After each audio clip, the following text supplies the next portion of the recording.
On this episode, I have compiled some of my best DIY wood projects. This is home decor, furniture, and it's a compilation style episode. So sit back, relax, or maybe DIY right along with me. But let's get started with our first DIY, which is an awesome Gothic arch window.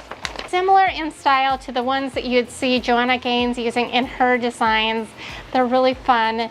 They can be really, really expensive. And I have designed this free printable that you can get, and I'll put the link in the description box below, and we're gonna be using this as a template. We are going to put some spray glue on our template and actually stick our template down to the board while we jigsaw it. So we'll just peel it off afterwards and then do a light sanding, and we're gonna put paint on it. So I think that it's gonna be okay. Oh, and by the way, I'm using MDF. You could use any kind of plywood that you want for this project. It's scrap wood that I had around, so it was free to me. I always have scraps left over from my projects, so this is a really good way to use up scrap wood. So I'm just going to take some spray glue and just spray it onto the wood.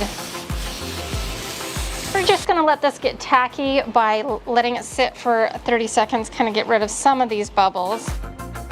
It's stuck down pretty good, and I'm hoping that it will work out great. So we're going to start out by switching this bit to a drill bit so we can drill a pilot hole for our saw blade to fit through.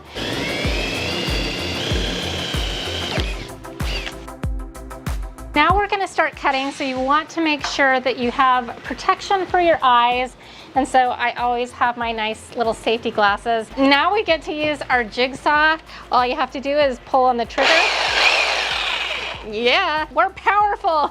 All we're going to do is take our blade, stick it in one of these holes, and start cutting.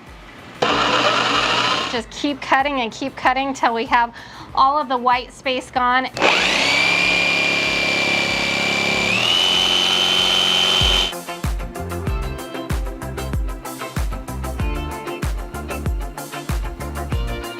Okay, so we've got one whole panel here, nice and clean. So you just start cutting in the jigsaw hole and then work your way over to the line and then cut along that line. When you get to the top of one of the points, stop. And then I lifted out my jigsaw and flipped the blade around and went back in the opposite direction and took it to the next corner. I kept repeating this process over and over until all of the white space was gone. Here it is. Isn't that just so awesome? Our template held up really, really well. So all we need to do is kind of just remove this. This can actually be the back if we need to, but I think we'll be able to get it all off. There's a couple like little spots that are a little bit of high points. So I've got my electric sander. Makes the job go faster. I love my power tools. So we're just gonna go ahead and sand down some of the rough spots.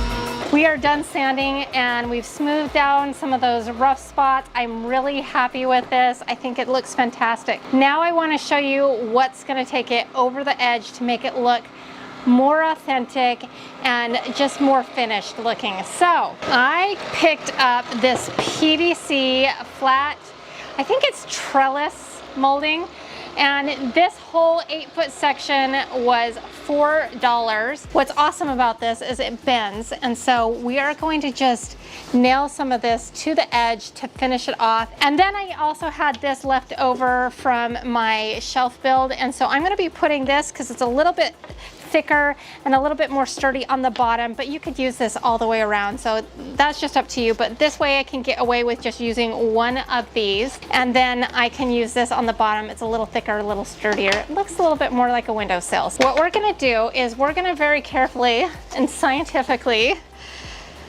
just make this touch the bottom, and then we are just going to go little by little to get our mark, and we're going to just pinch that, making it flat till we figure out where we want this. Then we're going to take a pen and mark it. Now, if you don't have a miter saw, that's okay. You can definitely get away with cutting this with your jigsaw. I'm just going to use my miter saw. I I've got an electric staple gun.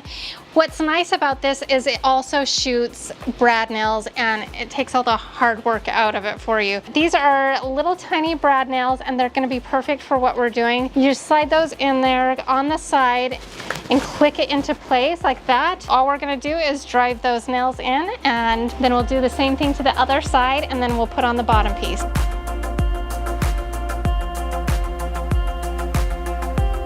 Oh my heck! I love this. And this little detail right here is making all the difference. Now I'm gonna just take it inside and paint it. To give it a little age, I just take a little sandpaper and scuff up the edges. When it's all said and done, I only spent the $4 on the trellis trim because I had everything else on hand. But if you were to recreate this look for yourself, you could definitely get the job done for under $20, maybe even less if you were able to find some free scrap wood. I couldn't be more thrilled with my end result. The next DIY that I have for you is we are going to be doing some wood candlesticks, and we are going to use wood spindles. We're going to just cut these in different varying sizes and lengths, and then we will go from there. So for my first length, I'm going to cut it off right there, right at the edge of that, and then I'm going to cut it at about 18 inches, so that will be right in there. It doesn't need to be exact. We're just kind of going for estimates, so I'm just going to put a mark right here.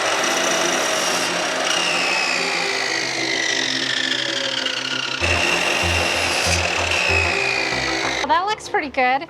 Now we're going to take another one, and we're going to turn these into like some shorter ones. For this first one, we will cut it off right there.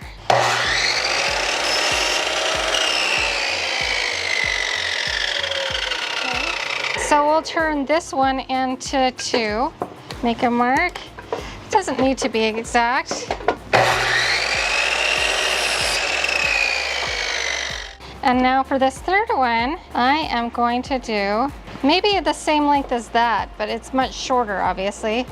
But we'll keep like this part the same for a little bit of consistency. Okay, so we've got these set of 3 different sizes. I picked these up at Hobby Lobby. They're regularly $2.99 for a set of 4, and I make sure I get everything on 50% off sale or use a coupon. So we're gonna attach those to a base just so they're a little bit more sturdy. But I picked up this little bag of, it's called a wooden base. I don't know exactly what it is, but I got it at Michael's for super cheap. Look at this. If we take this wooden base and set this on top of each one of these, upside down like that, it really looks like the top of a candlestick. Put a hole in that. That's the hole on the bottom. But I want to countersink it. I have a countersink bit around here somewhere. But in a pinch, you can just use a bigger drill bit and just put it right on top of that hole. It's not as pretty of a countersink, but it'll get the job done. There we go, that's a better one. If you put it on reverse, that's what it looks like. So that might be a good idea. Get it poking out the other side. Kind of start it by hand a little bit. Okay, that should be on there good. I just glue my decorative wood base upside down on top of my candlesticks using Gorilla wood glue and allow them fully to dry. Then I wanted to make them not look like pressure treated lumber and give them an aged look. So I took some antiquing glaze and I kind of dry brushed it on, and then I took a wet paper towel and kind of wiped it down a little bit to wipe off some and smooth out some of the rough edges.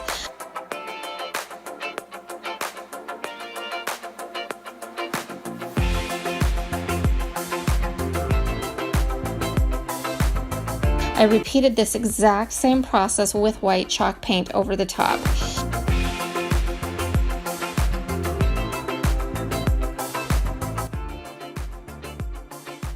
The finished result totally looked aged and have this really cool patina on them.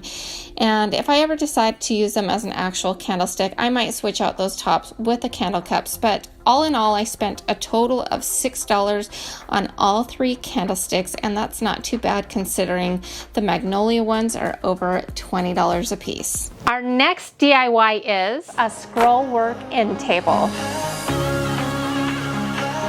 Start by taking this 3/4 inch piece of plywood from my scrap pile. I designed a free printable, which I will link in the description box below for your personal use, but it's designed using an old antique railing pattern, and you can print it out on your home printer and then just tape them together. Then we just take some blue painter's tape and tape it to our plywood. Using graphite paper, we transfer the image onto the wood. Now it's time to take this piece outside. The first thing we're going to do is we're going to want to clamp it to some kind of table, preferably one that you don't care too much about, just in case. Then you're going to take a drill with a very large bit, large enough for a blade of a jigsaw to fit through. Then we're going to drill several holes into the area that you plan to cut out and remove. Just give yourself several to start out with, and you may end up adding more as you go. Then we're going to just cut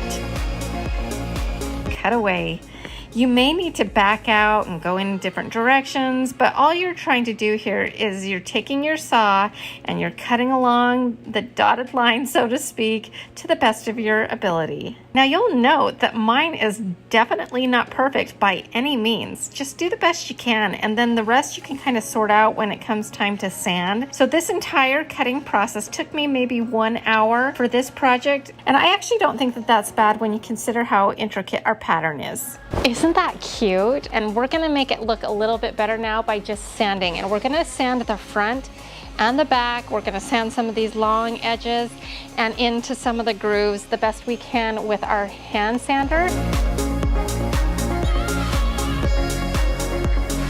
Now that we finished sanding this with our palm sander, I am borrowing my husband's Dremel, and it has this little rotary sand bit here. And we're gonna go in some of those tighter spaces with this. Now, you don't need one of these to do this project. You could definitely just use a sanding sponge and do it by hand. I just happen to have access to this, and so I'm gonna give it a whirl to see if it maybe speeds up the process a little bit. We're gonna build the top and the bottom. So I measured this 1x8 board to the same width as our scroll piece and cut it down. Now, I'm just gonna warn you ahead of time that the 1x8 ends up being too narrow, and I end up switching it out for a 1x10 instead, which ends up being perfect. We are going to attach this to the top like that, but I think it would be a good idea to put on some wood glue.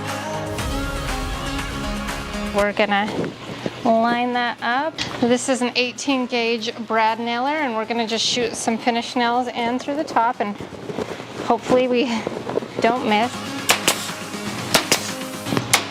Just to add a little bit more security, I'm gonna add some of these L brackets. You won't really see these.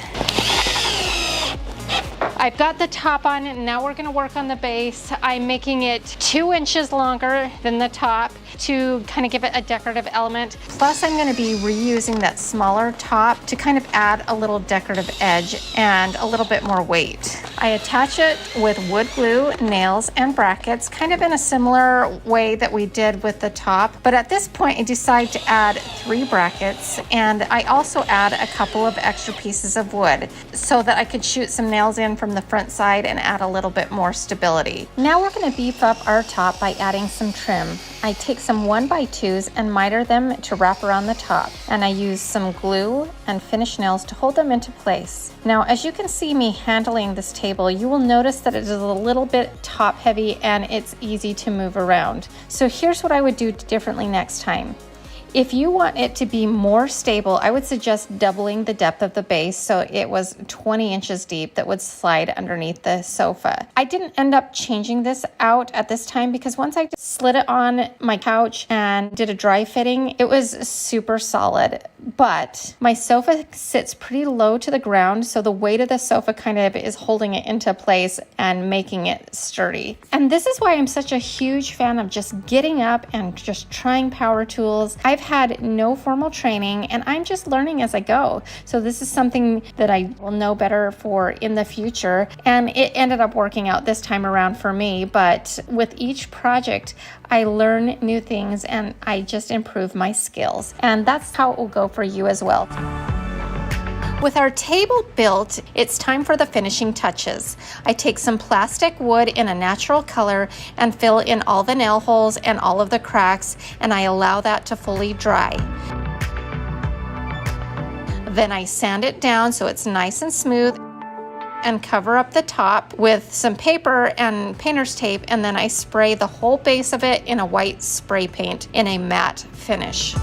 Once that's dry, I come back in and distress it because that's the look I'm going for to kind of match some of the other pieces in my area. And then I do a technique on the top, which I've done it on a couple of other pieces, where I dry brush on some antiquing wax and then I kind of blend that out with a little bit with a damp towel, and then I come back over the top of that and dry brush in some white chalk paint and then kind of blend that out a little bit, and then I keep layering these back and forth until I'm happy with the overall look.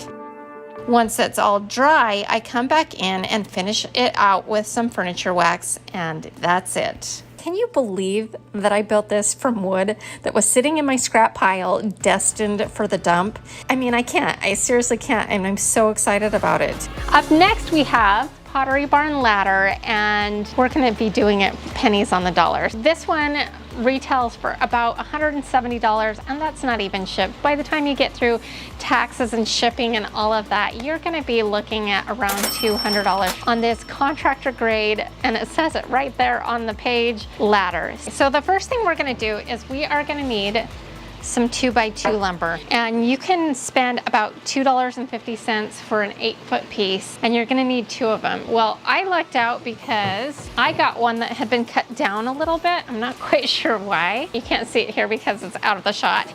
So you'll have to keep your eyes open for this kind of opportunity. It only had maybe like 6 inches cut off of it, and we saved 70% off of it. So this one was 89 cents and this one was $2.50. So the first thing we're going to do is we are going to need to cut down our 2x2s and make them 72 inches because that's the height of the Pottery Barn ones. So we're going to just take our measuring tape and measure 72 inches and make a mark. This is called a speed square. It helps you make a straight line really easily. So we'll line it up with that mark, and there we go.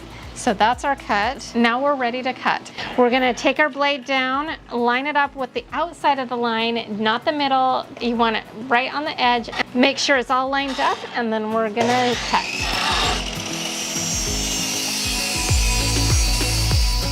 Okay, so super easy. So we made our first cut, and we can actually use our first cut as a pattern. Line it up, and make the mark like so, and cut it again.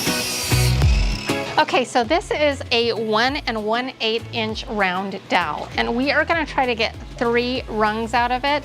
So I've just divided that equally, and that equals 16 inches a piece. So we're gonna just mark that and make those cuts.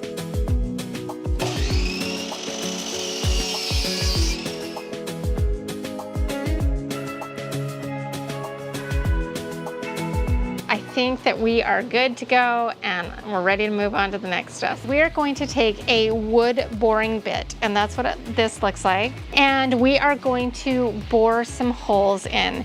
Now, we don't want to put a hole all the way through. We're just going to put it in maybe a 1/2 inch. That will give it like a resting spot. So this is 1 1/8 inch wide, which matches up our 1 1/8 inch dowel. We're going to take some blue painter's tape, and about a 1/2 inch down, we are going to wrap some blue painter's tape around it. This will help us get consistent depth holes. That blue painter's tape right there is gonna help us know when to stop. But before we do that, we need to mark where we want our rungs to go. So we are gonna do like the top one at 5 on center. And I've kind of got these how I want them to face. So I'm gonna flip this up because I actually want to make the marks here. Then we are gonna take our speed square, and I'm gonna make a nice big plus sign.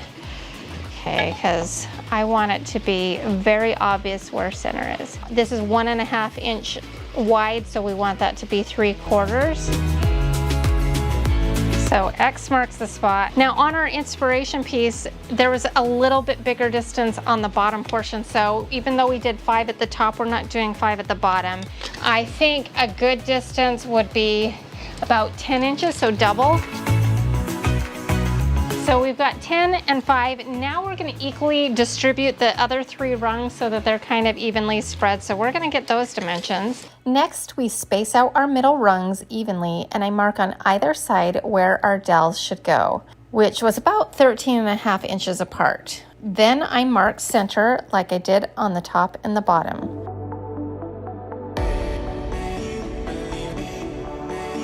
Okay, so we want these to line up, so I'm gonna lay them side by side here, and we are going to make marks.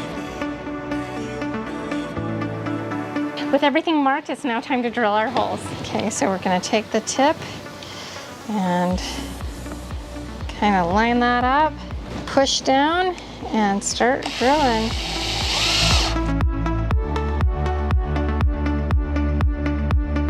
So we've got the first one done, and what I will tell you is a fresh battery will do you wonders.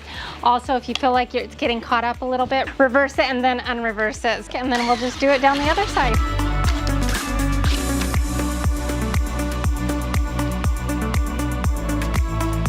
Then I give everything a nice good sanding, and then I clean up my workspace just a little bit. It's pretty chaotic right now. What we're gonna do to kind of assemble this is we're gonna just squeeze a little bit of wood glue down in these holes and then stick our dowel inside the hole.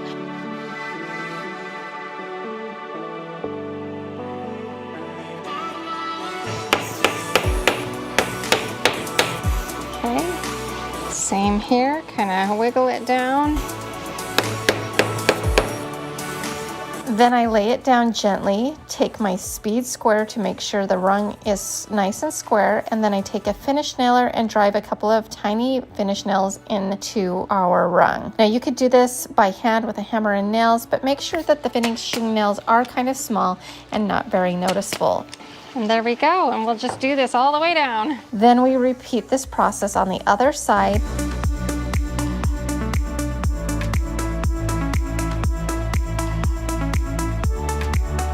And you can see that I have this big giant clamp to kind of clamp it into place as it dries. If you don't have a big clamp like this, you can just take some straps and tighten those into place instead. It's just to create nice tight joints as it dries, which it should take at least 2 hours, but I let mine dry overnight. Then I finish it out by taking some folk art antiquing wax and cover the whole thing and kind of wipe off the excess, and I let that dry. I feel like that's a good option because it's a kind of a good color, and it stains it and kind of finishes it off in like one step. It also dries relatively quickly, and I think the coloring on this is really nice. In the end, our version cost around $13. Now mine technically was closer to $11, but that's because I got that one piece of lumber for 89 cents. But this is a pretty close knockoff, and it will save you a ton of money if you decide to recreate this look. You could use this in a lot of different locations, including the living room, dining room, kitchen, or bathroom.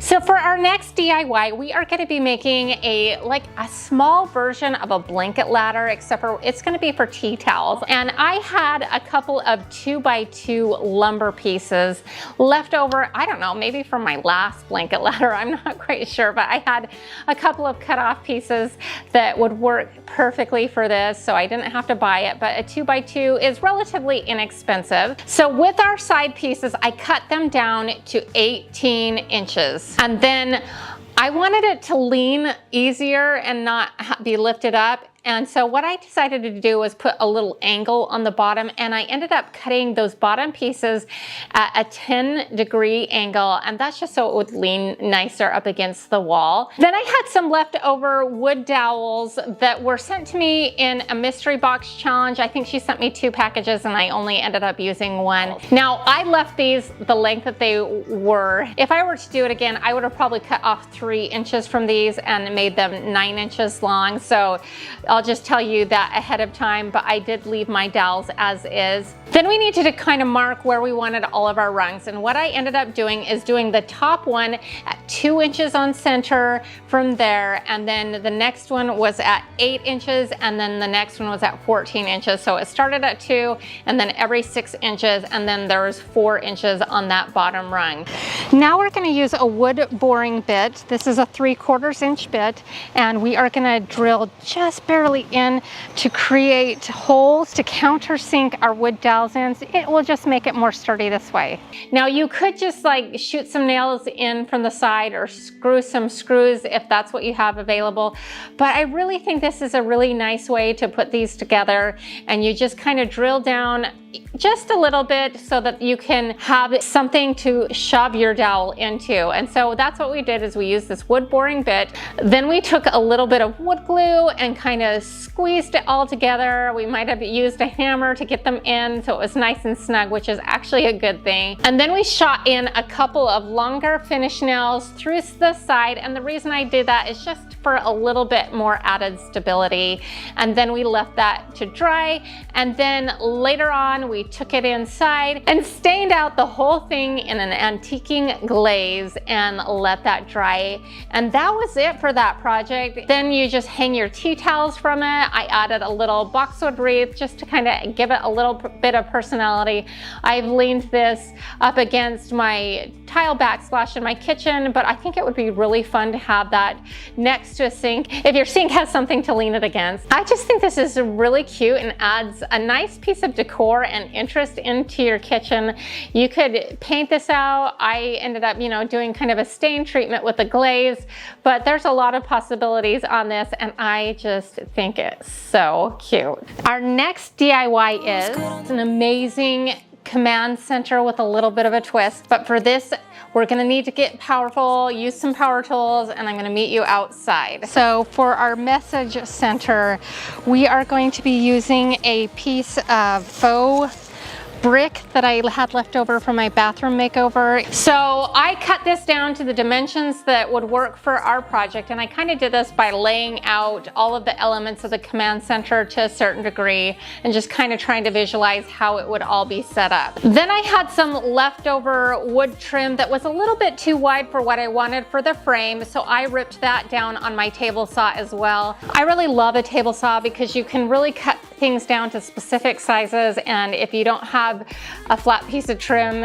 but you have a larger piece of trim, you can just cut it down and it works out great. So having a table saw is really fun. Then we're gonna make a miter frame. We are taking, I believe it ended up being about 2 inches wide, and we cut it on a miter. So you just cut the edges at a 45-degree angle. So make sure that the side pieces match up and the top and bottom pieces match up, and then you'll have a perfectly square frame and nothing will be out of whack as long as those pieces are in alignment. Unable to bend, I never listened. Trying to prove it, just like the movies. And the way we finish off the frame is using a little bit of wood glue on each one of the seams, shooting some nails in from each direction, and then letting that dry. And it's actually pretty easy. It's a lot easier than you would think. Now we're gonna set that aside for just a second and move on to some of the other elements. Now we're gonna revisit the brick, and we're gonna do a German schmear on it.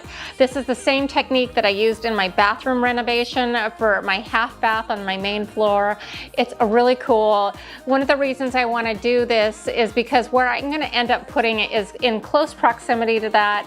And so I thought it would be really cool to kind of just repeat that element.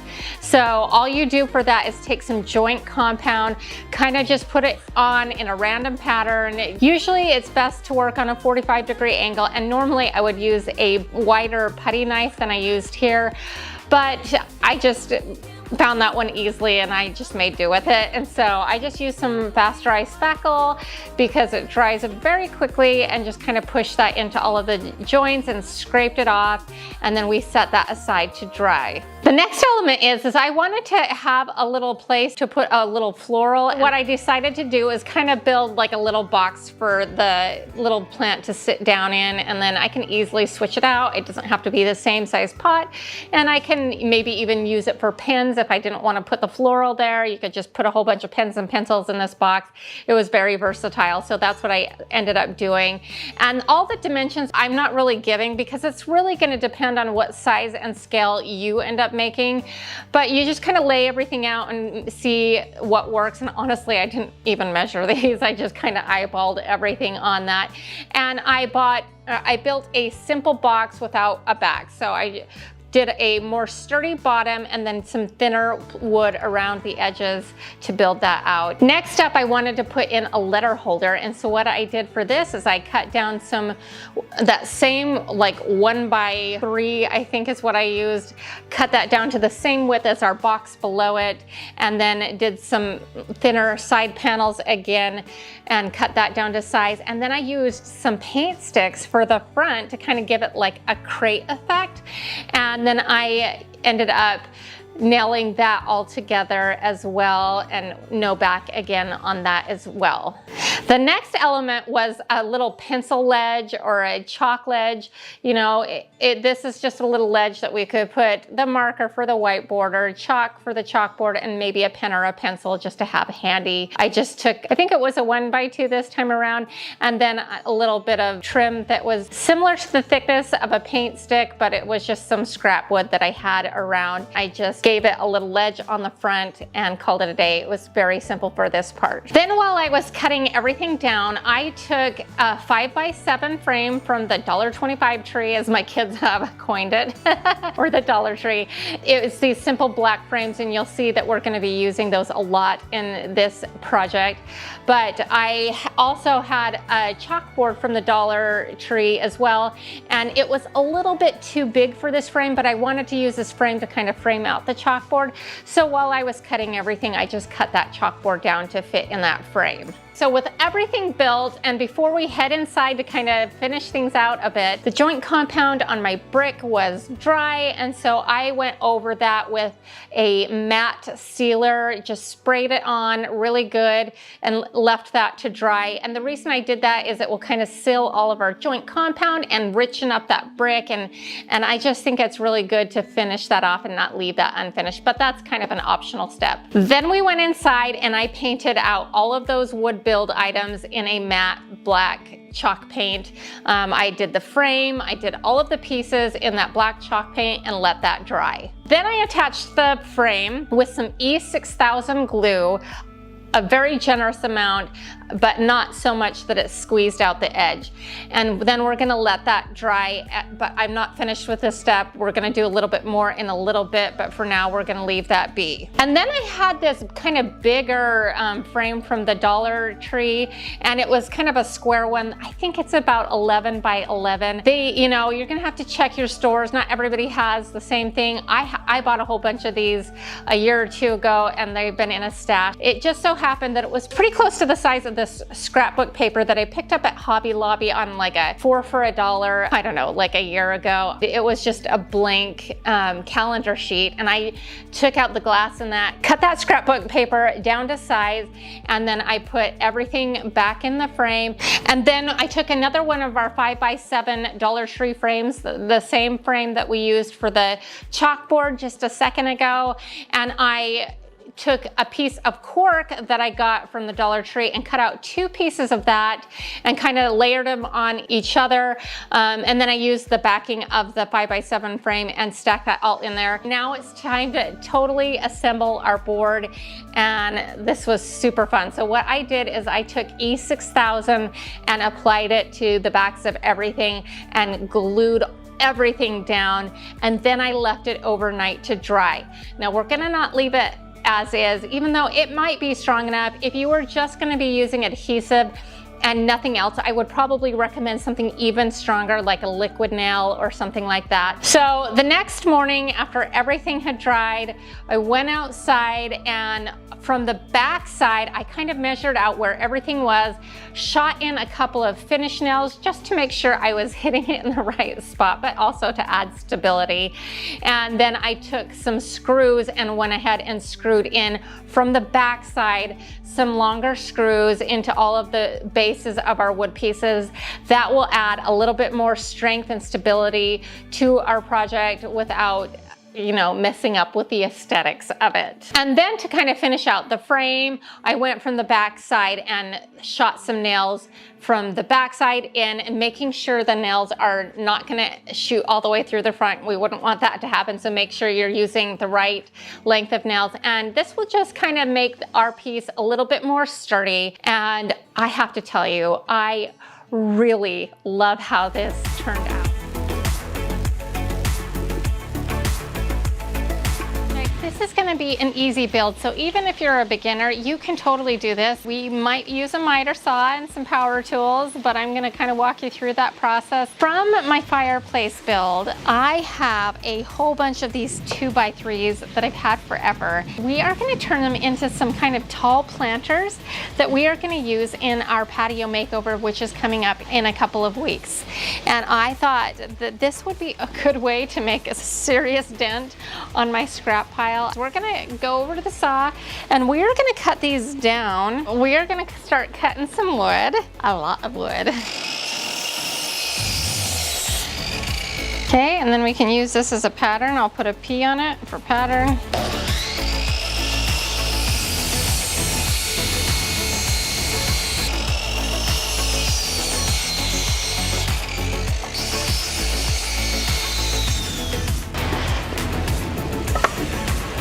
We've used up pretty much all of our 2x3s and 2x4s to build one planter. I was hoping to get a little good start on a second one, but it really took up the wood. We are going to just be attaching these with screws, and we are going to just pre-drill some holes, and we're going to just put one screw in each area, building a whole bunch of boxes, and then we're going to hook them all together, and you'll see how in just a second. So let's get drilling. These ones are the longer ones. This is a shorter one. We're going to shoot the screws in this way.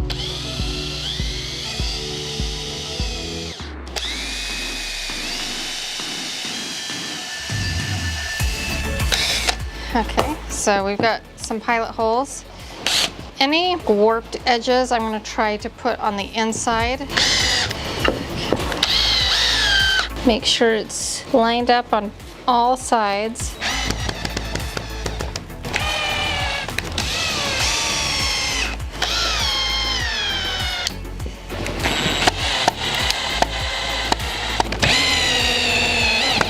There we go.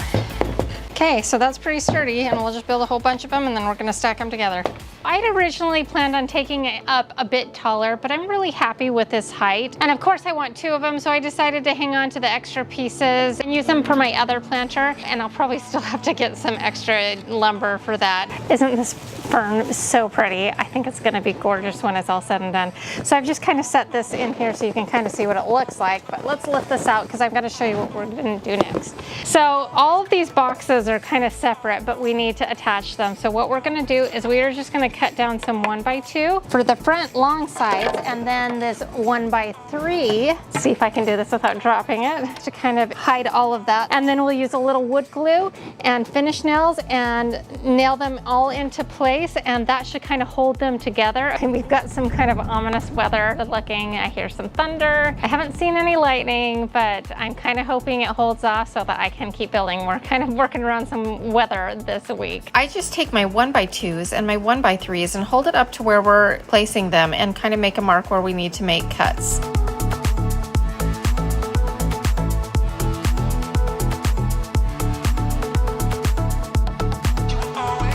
Then, after I make the cuts, I just take some wood glue and a nail gun and nail them into place. Now, if you don't have a nail gun, you could definitely do this part by hand. The first couple you nail into place may want to move around, so you want to give it a little support as you go.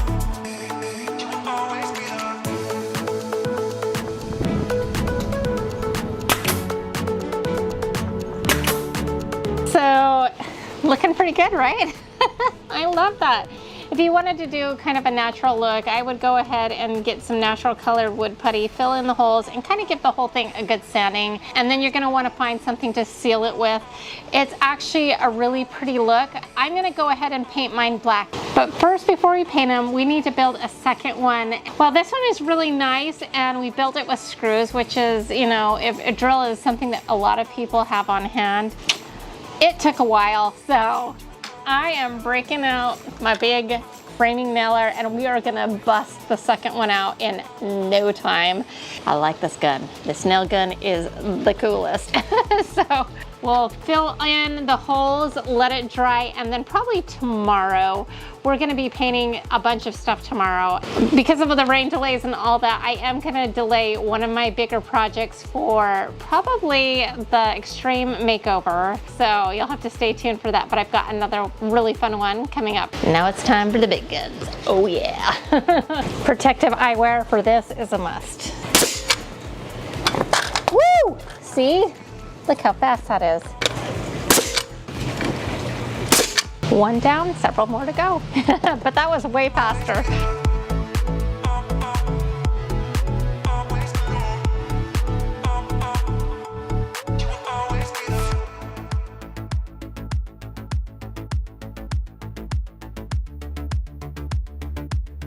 Now we're going to fill in the holes with some wood putty and seal the crack with some caulking that I had on hand. And since we're painting it, I felt like I didn't really need to match up the color because it didn't really matter. After it's dry, I sand it down, and I use the same paint I used on my front door in my recent front porch makeover episode. I believe the color is called Caviar. I do one good coat, and then I go back in and touch it up a little bit with a light second coat.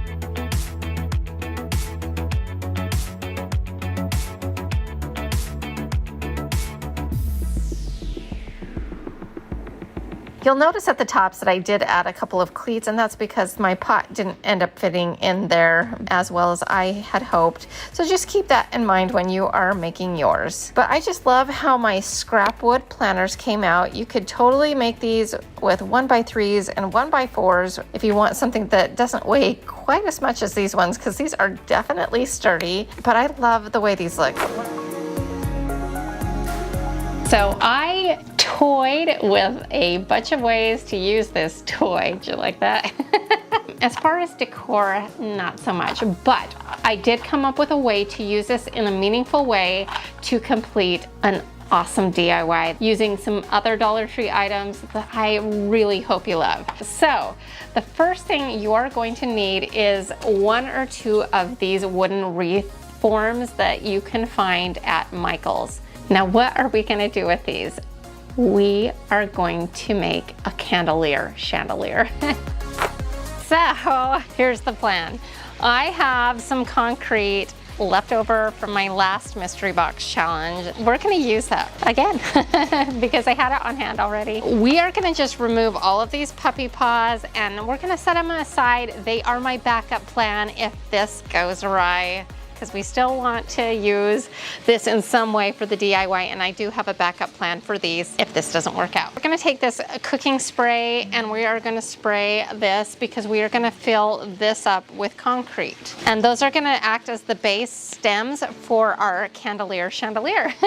Gonna spray this so that they can easily release, hopefully. We're gonna set that aside. We've got our concrete. We're gonna pour in some water. I'm just using a piece of scrap wood to mix this with. Oatmeal is the consistency we are going for here. It's not rocket science here. This is pretty easy. Okay, so what we're gonna do, I'm just gonna use this to scoop it out because I think that will be fine. I'm hoping these, I'm gonna eyeball it and hope these are all the same height. Okay, some of these imperfections we can kind of sand off when it's dry. So we're just gonna let that sit for 24 hours. I accidentally missed hitting record for this part, but we're gonna start by gluing the two wreath forms together, and I used a construction adhesive for this. And then we're gonna clamp them together to hold it in place while it dries. While it's drying, we're going to fill all of the holes with wood filler and let that dry. Next, we're gonna sand everything down and then clean it up. Now I'm going to make it pretty by adding these half beads to the entire exterior and interior of the wreath forms, which from now on I'm just going to refer to as the chandelier base. I just attached this using Gorilla Hot Glue because I figure by the time we paint it and do all the finishes to it, I think it will be strong enough. But use whatever adhesive you feel good about. I ordered these beads off of Amazon for a really good price, and I will link it in the description box below, and I used a little over half of the bag. This actually didn't really take that long at all, and it was really fun to do. Now that we have all of our dots on, we are going to create a faux weathered wood look. To do this, we're going to take mineral colored chalk paint and paint out the entire thing, making sure to get in between the beads really well and covering both sides. In fact, all of the next steps apply to both sides.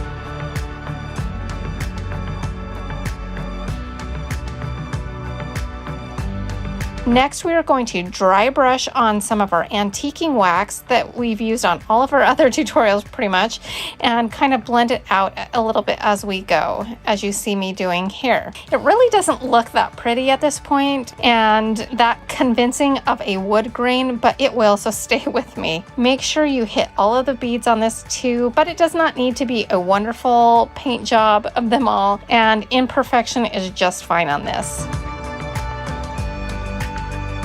Next, I'm going to take some of that white wax that we made in my last thrift flip episode, and basically what it is it's just half white chalk paint mixed with a clear white wax by Waverly. And then we are going to glaze the entire thing by brushing on our white wax and then kind of wiping it off, and this will kind of pull everything all together and give us that whitewashed, grayed out weather wood that we are looking for. I love how the finish turned out, and I'm so excited about it. And now it's time to check our dog bone toy concrete candle bases. That was a mouthful. They turned out great. I seal them in a matte sealer, and while we're outside, I just take this really pretty metallic satin nickel spray paint by Krylon, and I spray a Dollar Tree hanging basket chain and some little C hooks, but I hooks would be better. But I had these on hand and I end up bending them closed, so they work out okay for me. Now this color is going to look really pretty with our palette, and then I take the concrete pucks inside and decide that they're just a little bit too new looking, so I put a little white wax over the top of them to kind of give them a little bit more of an aged look.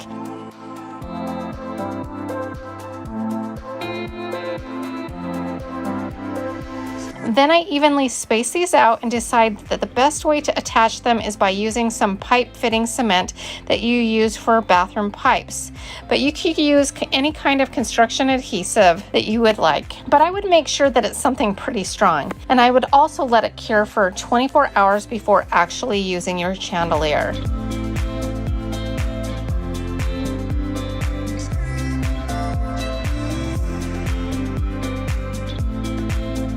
Now we needed to use a clear adhesive to attach these stemless wine glasses from the Dollar Tree to the concrete bases because you can see right through them. So I used some Gorilla Clear Gel Glue, which is a very strong hold, and I was pretty generous with it.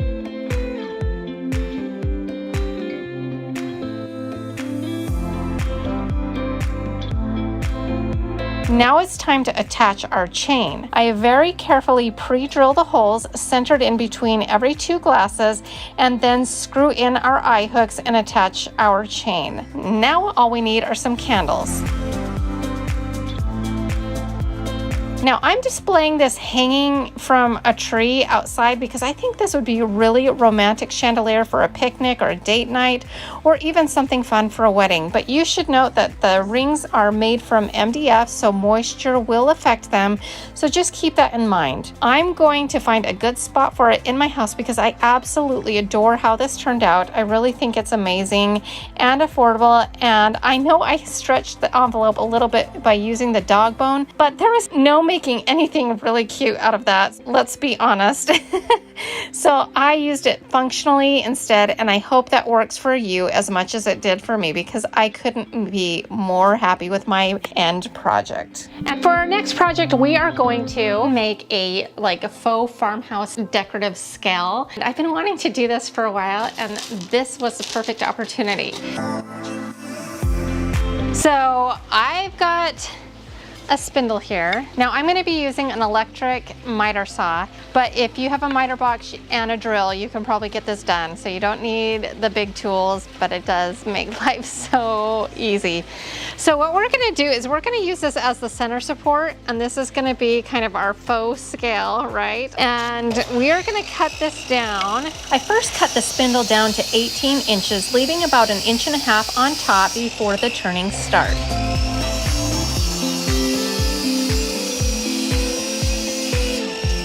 Then I cut our wood dowel down to 18 inches as well. And then we're gonna drill a hole through this, and hopefully that will work. Just make sure our dowel will fit in. It's a little snug, like we want it. Just very carefully put it through. Then we are going to glue 2 wood rounds together, one that is 3 inches and one that is 5 inches, and let that dry for a couple of hours. While that is drying, we are going to go work on the scale portion. We are going to take the baskets and clip out the arm that has the little loop at the bottom. This is going to act as a screw hole. I just used wire cutters, but honestly, if you have tin snips, this would make a little easier cut for you. You're going to need a total of 4 of these pieces, 2 for each side. Then with my hand, I flatten out and bend in the opposite direction so that the sharp edges will kind of nestle into our small 3-inch wood rounds. Then you're going to find center and make a line through it and kind of carry that up onto the side so you know where to put in your screws. Then you're going to take a small drill bit and pre-drill the holes.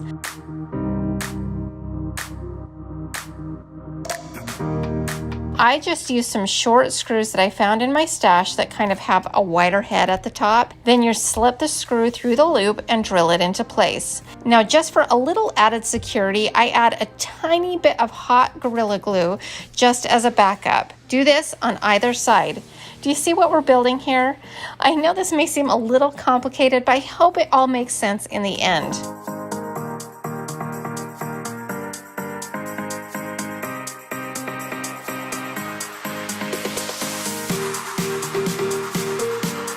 Now I take one link from the chain from the basket, and we are going to attach this at the meeting point of these 2 arms using black electrical tape that I kind of twist in and out of the tape on either side. Now looking back, hindsight being 2020, I kind of wish that I just used some air drying clay to hold it into place, but this did work.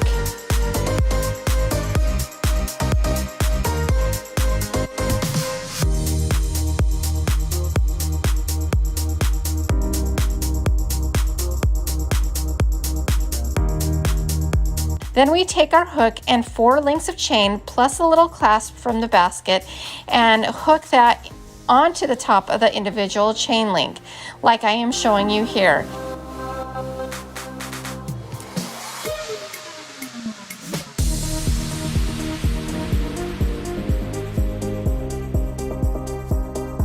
Now we have 2 faux scales. It's now time to finish assembling. I'm going to be using a screw dowel to attach to our stand. We pre-drill some holes, then we put the dowel screw into the drill and drill it into place until it stops drilling.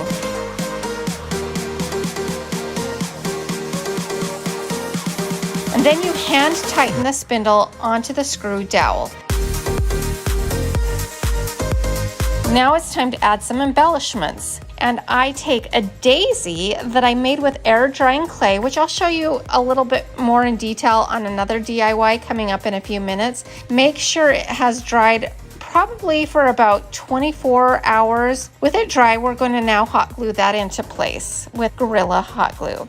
Then I add a little wooden finial to the top. Then I just dug around my stash to see what else I had, little odds and ends, and I found a couple of tiny wood stars and tiny decorative finials that I glue on either side. When it's all said and done, you won't even be able to tell that they are stars, but they'll just be a little decorative element.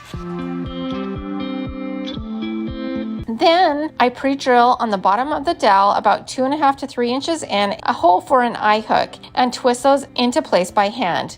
Now with our scales hanging from it, we spray paint the entire thing in a satin black spray paint.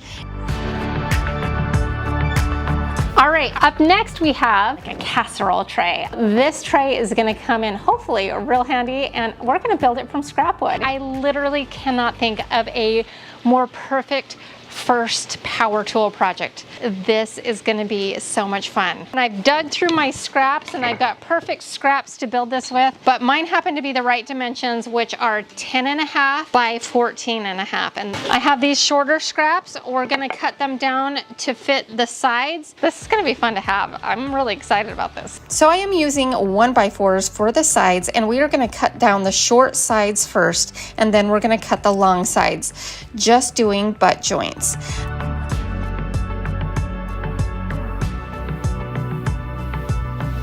Then we just attach using wood glue and finish nails. I'm using a nail gun because I love my nail guns, but you could definitely use this part with just a hammer and nails.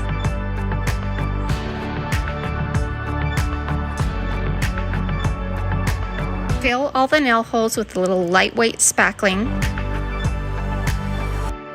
I didn't want to have paint on the inside, so I just used antiquing wax for the inside of the box. Then I had this turquoise color paint that I got in the Oops section for $1.25. I paint the exterior of the box in that.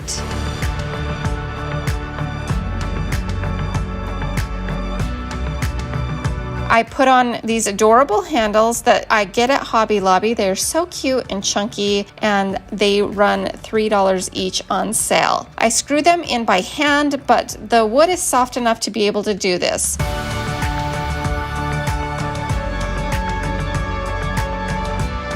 Then I made a decorative label on my Cricut machine. Now, if you don't have a Cricut machine, then you could just tape this off with some painter's tape in the shape of a rectangle and then fill it in with this new chalkboard paint that I got at the Dollar Tree. Then I scuff up the edges a little bit, cover up the silver screws with a little bit of brown craft paint. And I thought I got this next part on camera, but I end up putting some felt circles on the bottom of this just in case I want to use it on my dining table to prevent scratching. But how cute is this scrap wood casserole carrying tray? I think this would make a fantastic gift idea. Even if you were buying the supplies, it would be very affordable to put together. You could put whatever color on the exterior as you want. I have a feeling there are more of these in my future because they are just so darn cute.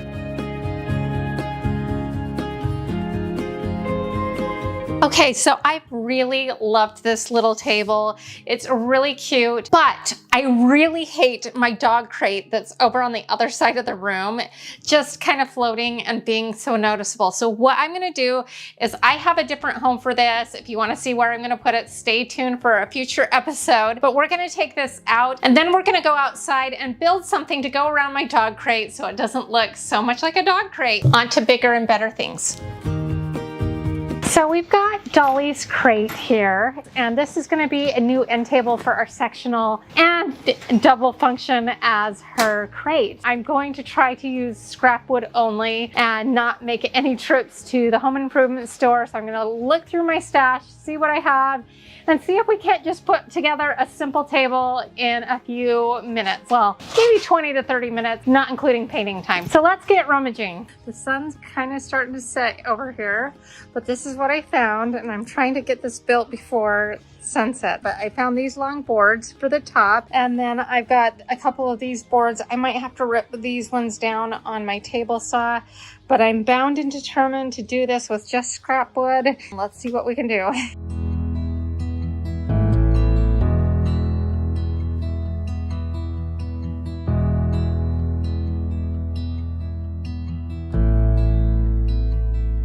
So we are going to attach these two pieces together to create a tabletop. I just recently discovered just how easy it is to use one of these little Craig jigs, and we're going to use it to attach this into one piece that's seamless and looks beautiful and solid. Along one edge here, we are going to make some Craig holes. Since this is 3/4 inch, we butt this Craig right up against the edge, clamp it down, and then we have the Craig bit kind of attached to the length we need. There's a guide for that. And then we're just gonna drill some holes.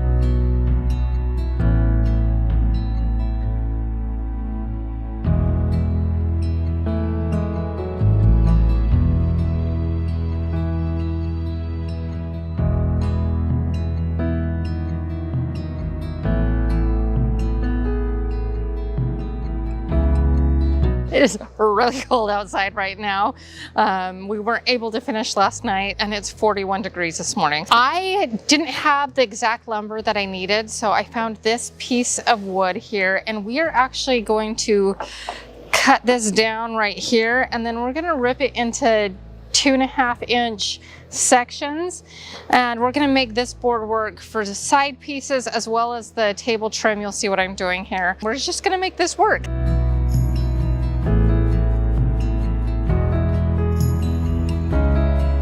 Never have I been more motivated to get something built than right now. It's freezing. So we are gonna just put some pocket holes in all of these, and then we're gonna assemble the frame. You'll see as I go.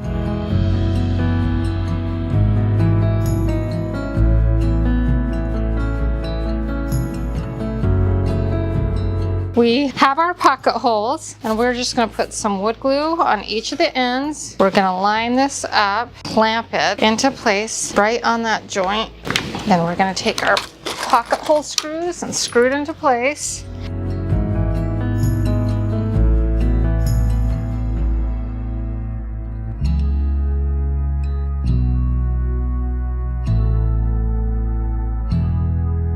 So now we're going to attach these side pieces, and what I decided to do is clamp this into place, add some wood glue, of course, and we are going to screw it in over here.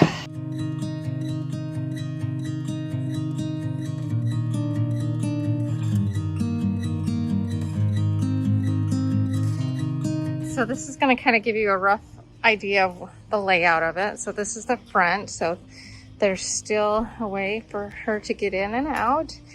But I think before I attach this all, I do want to do some support braces, at least on one side, to hold it together. But I think I'm going to leave it open on the one side just so I can slide it out easily if I want to. So that's what we're doing next.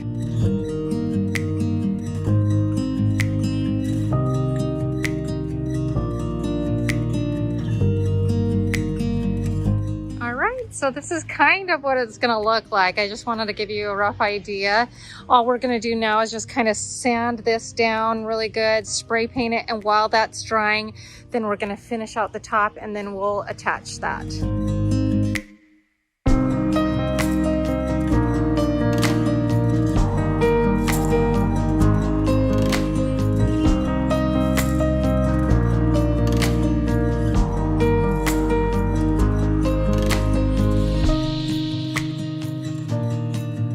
Now we're going to just finish this off with a wood glue, and then we're going to take our finish nailer. We're going to do the corners first, and then we'll go back all the way around.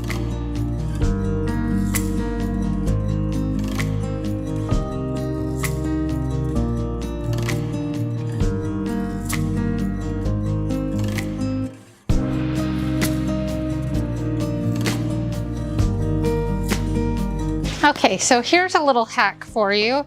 You take some sawdust from your wood project and you mix it in with some glue, and it's a perfect match as far as puttying in any cracks or gaps. We have a few of these because a couple of the pieces weren't totally square. We can fix that with perfect filler.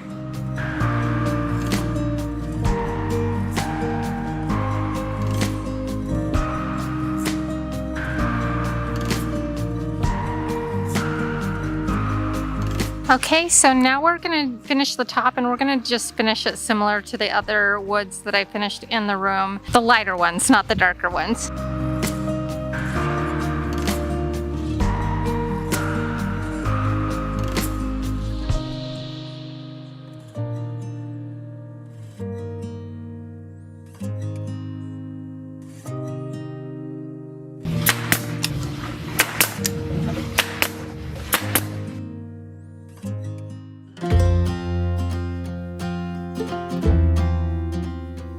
All you're going to need to do for this project is measure the width of your bathtub area. So for me, mine was 48 inches, and so I just cut down a piece of wood 12 inches deep to 48 inches. And then I found some scrap pieces of 1x2 in my stash, and I cut those down to fit the depth of our bathroom tray that we are making. This is so super easy, I promise you. So then I took a little bit of wood glue and some finish nails, and I nailed it from the underside. Now you don't need a nail gun for this. You could just do a hammer and nails, super easy.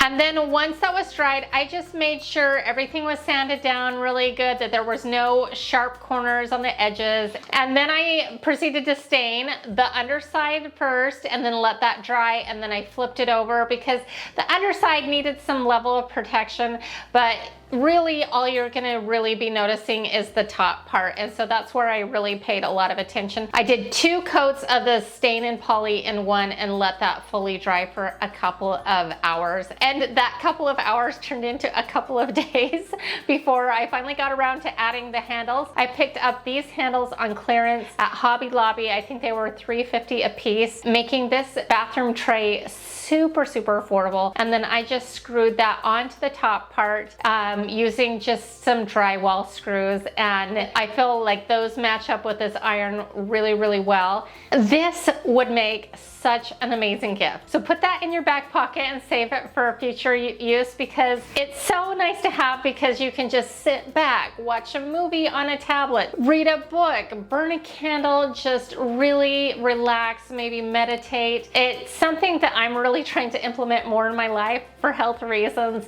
is to relax and meditate and just really enjoy some time. And so I really love having this tray. I think it elevates the look of my bathroom. It's beautiful and functional, and it was really easy to make.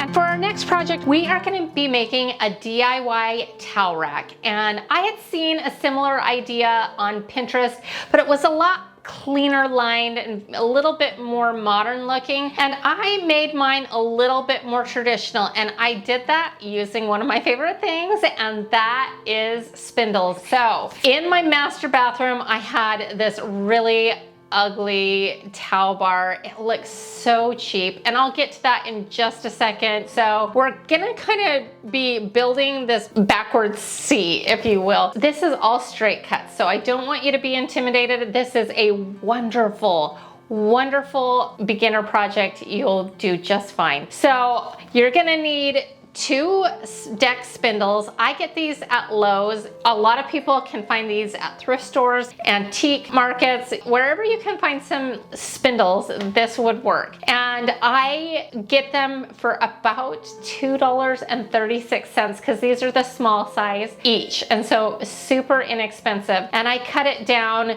on center to be about 24 inches tall. I think initially they are 32 or 36, I can't remember.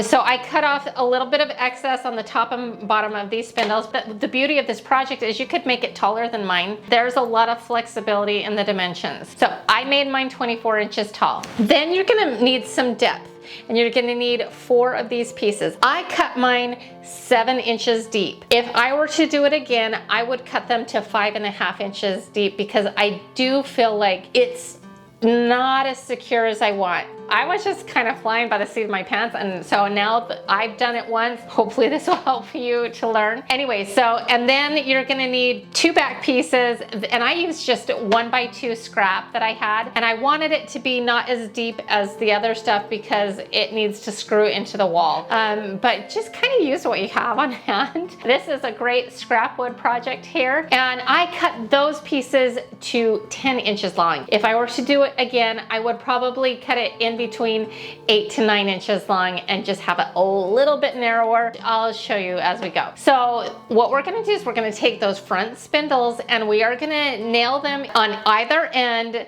flushly. We're gonna add a little wood glue and put in 3 or 4 finished nails that are a little bit longer. I think mine were 2 inches long, and we're gonna nail that on either end, making kind of like a bracket, like this, and then the spindles here. And then we're gonna nail in the back pieces that you're gonna mount to the wall. This is the back part of the C, and we're gonna add some glue and run some nails in from that angle as well. And that's it, like super simple.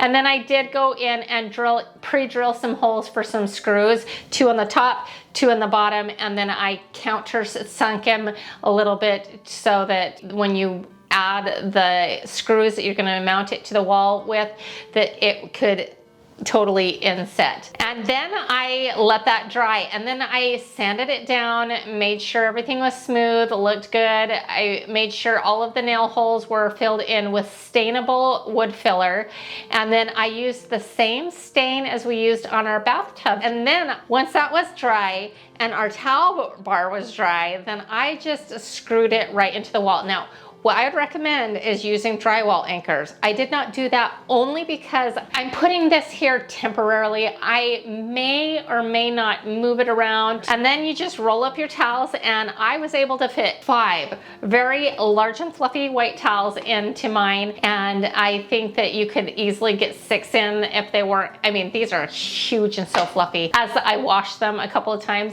they'll lose some of that fluff, and then we could probably fit about 6 towels in there. Like I said, I think if you, like mine ended up having that 7 inches, I think 5.5 on the depth would work so much better on the towel rack. It would just snug it up a little bit tighter, and then making it a little bit more narrow as well.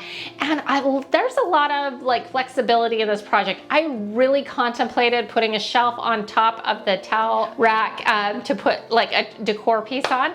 I may do that in the bathroom renovation. Let me know if you think I should add a little top shelf to our little towel rack, and maybe that's something I'll throw into the little bathroom makeover video. But I love this. It was a very affordable. It only cost me like $4.50 because I had all of the scrap pieces of wood, but you could easily get this done for under 10 bucks, and it is so much better than the ugly towel bar that was there before. Here for some time.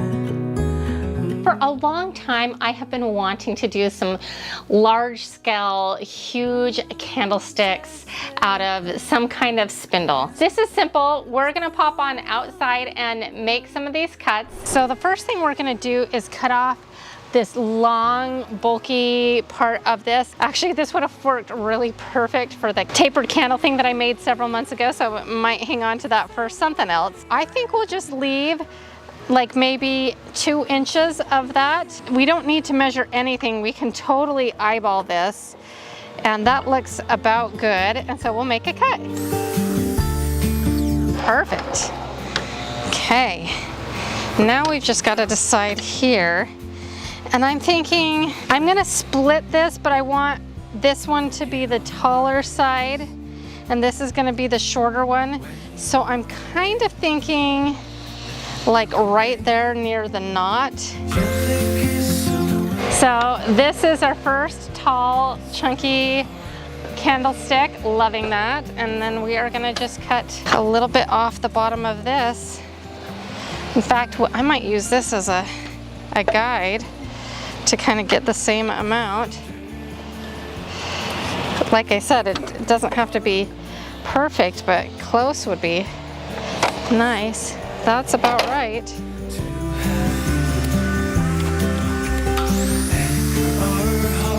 So from this point, what I did is I took some pre-made wood squares and circles that I pick up at Hobby Lobby. So I think I took like a 5-inch square pre-made piece, and then I also took, I think it's like a 4-inch round, and I took a little wood glue and put that on the bottom, and then I took my nail gun and shot in several nails on the bottom, and then I repeated this process and did the circular one on the top where it was rounded, so it kind of matched up. And then I filled in the nail holes with a little wood putty and then let that dry. At this point, I went in with my sander and sanded down that pesky marker that they wrote on, and it took off some of that aged patina. I was irritated, but it had to go. I mean, I couldn't just leave the marker on it. So what are you gonna do? And then I sanded down any rough edges and so the excess of the putty, so it was all nice and clean. And then again, I pulled out that same mineral chalk paint, mixed it with some water, and started kind of just doing like a gray wash over this raw unfinished wood.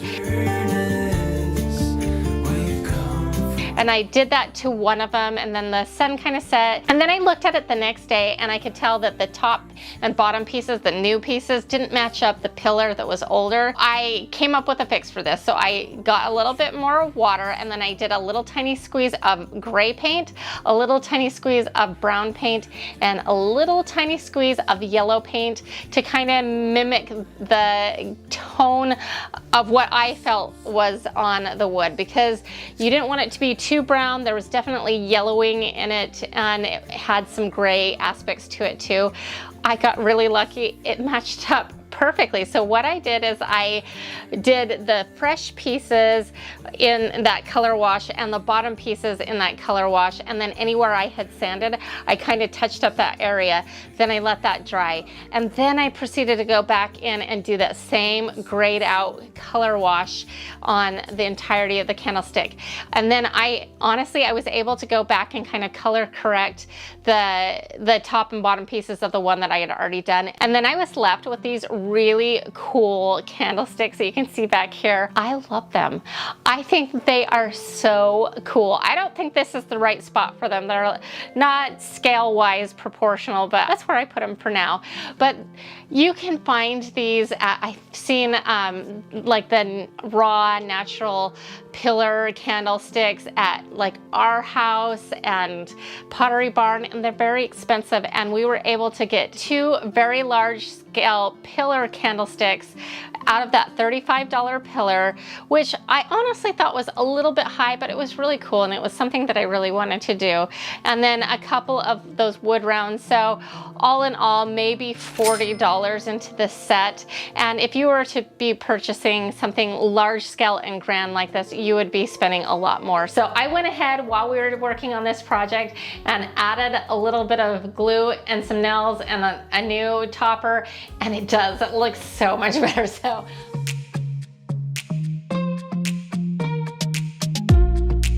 excited to build this. It's going to be a little different twist on the normal barn doors that you see out there. And you could take it 2 different ways. I'm going to take mine a little bit more French country, but there's definitely a way to take this kind of more of like an industrial vibe. We are going to start building our door. The dimensions are, for my doors, 29 1/8 inch wide and 81 inches tall. And I'm hoping that I did the measurements correctly. So there's a more attractive side, and then usually like a less attractive side on all pieces of plywood. And we are gonna cover up the less attractive side with all of our trim and mirrors and all of that, so that the attractive side can be seen from the bathroom side. So we are going to be building a grid, and just so when I'm referring to things, you know what they're called. The ones that run kind of vertical up and down are called stiles, and the ones that run kind of horizontal, they're called rails. So we're gonna just start making some cuts, and I'm gonna lay it out prior to ever gluing or nailing anything down. So I kind of just kind of eyeballed it here here. We are gonna be using some 1x3s for the stiles, and then a 1x4 for the top and the bottom. And then I'm not exactly sure what this is called, but it's 3/4 inch wide by 1/2 an inch, and we're gonna be using that for kind of the grid. All right, the first thing we're gonna do is this is how I'm gonna cheat it. You could measure it if you wanted, or you can do what I'm doing, and I'm going to make sure it's lined up here. And now we're on the other end. We're gonna take our pencil and make a mark. We are gonna make this cut on the end here. We need to line this up and pull it down before we cut, and that is lined up good, and we're gonna just cut. Now we can use this bigger piece to cut the other stile on the other side, and this will be our template.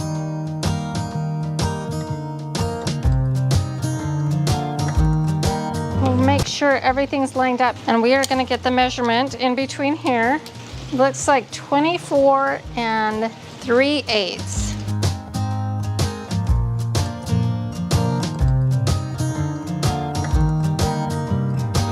So let's see how we did.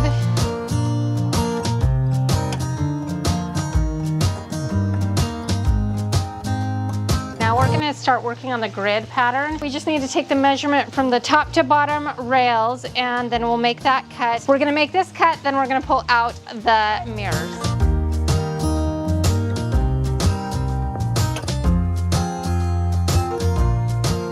So we are going to set these mirrors into place.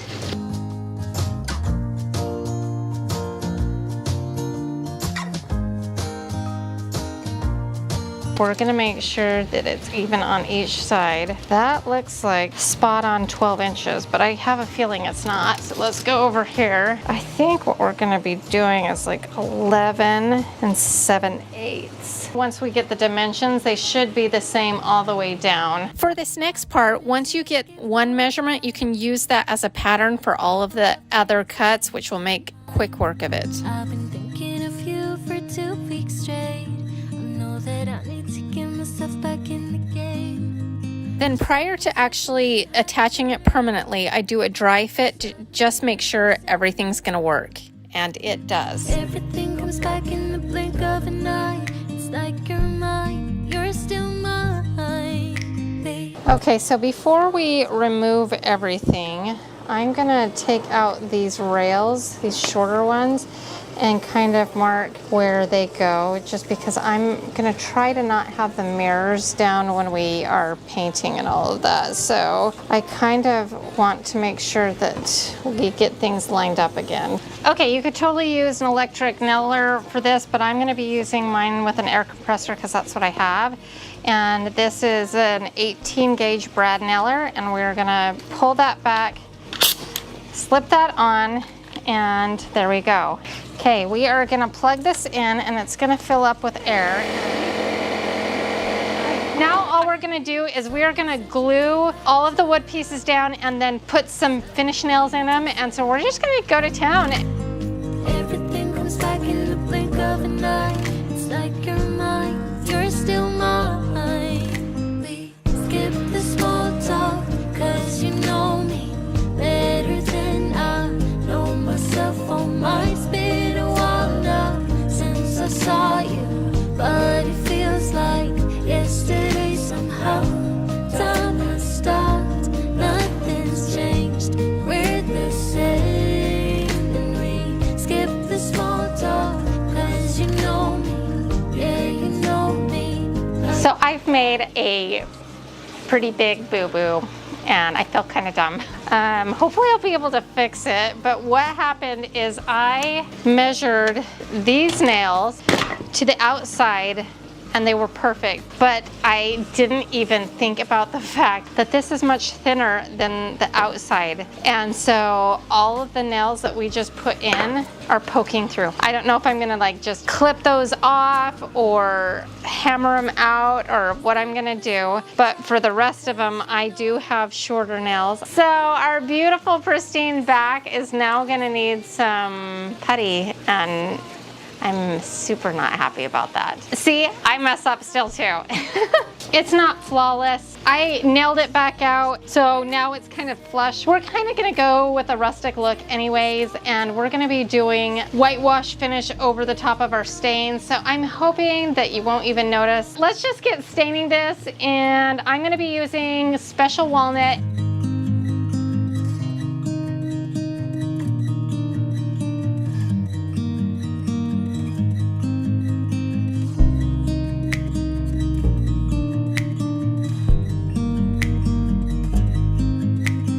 So I was seriously not liking the stain, but then I did a second coat, and now I'm gonna put kind of like a whitewash glaze over the top of it. It's just part clear wax by Waverly, and then a portion of plaster colored chalk paint, and we're just gonna wipe it on there, kind of dry brush it on in some areas until we're just kind of happy with the look. Let's try this out.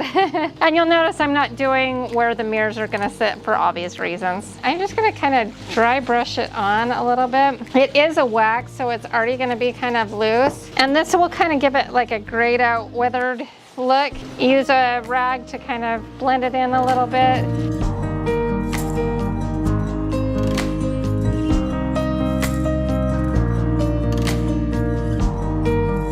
Pretty cool, huh? I am really happy with the finish. Now we're gonna just go ahead and apply our mirror, and I'm gonna be attaching it with some liquid nails.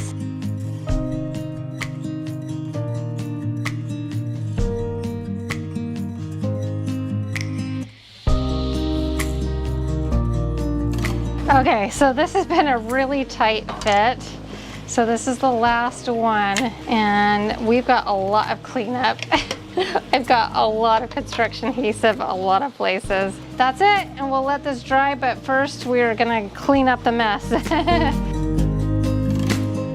In order for our door to be very sturdy, we definitely need it to be hung into some studs.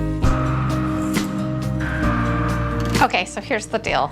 I really wanted to avoid putting a wood strip across my door, but when I lined up where all of the holes need to go, it wasn't gonna hit a single stud. And in order for it to be sturdy, we need to get it in some studs. So the solution for that is taking a wood strip, installing it above the door jamb. Hopefully it doesn't lift it up too much. I'm gonna set it right over the top of it. First, we're gonna go outside, we're gonna cut it to the length that we want, and then we are going to paint it out in the matching trim color. We are going to drill some holes into the top of our door, and this is for some mounting anchors that go into the wood that have some nice teeth on it, and this will be able to support the weight of the door.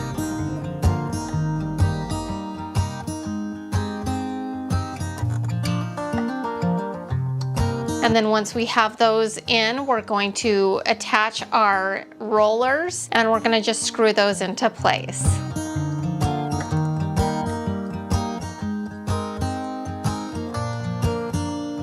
Now I wanted to add a door handle, and I found this one at Home Depot, and it was about $12. And since there was not a lot of kind of oiled bronze in the bedroom, we are really trying to go for light and bright. And most of the metals in the room are kind of a nickel finish. So I take it outside and I sprayed it in the satin nickel finish, and it's gonna match all of the hardware so much better. I'm just gonna screw this right on, and it fit perfectly. This part ended up being a little bit longer and more complicated than I expected, but once the paint was on our 1x2 and it was dry, I pre-drilled holes that lined up with at least 4 studs.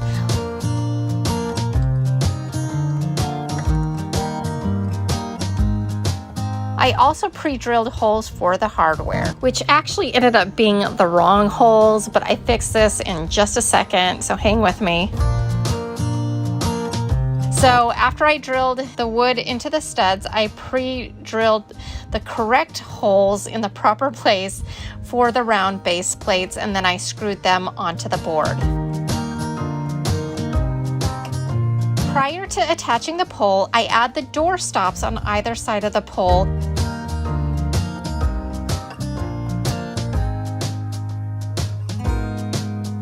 And then I screw the hex screws from the poles to the previously attached base plates. And this may take a little bit of finesse and time because everything needs to line up perfectly to ensure a sturdy and proper fit.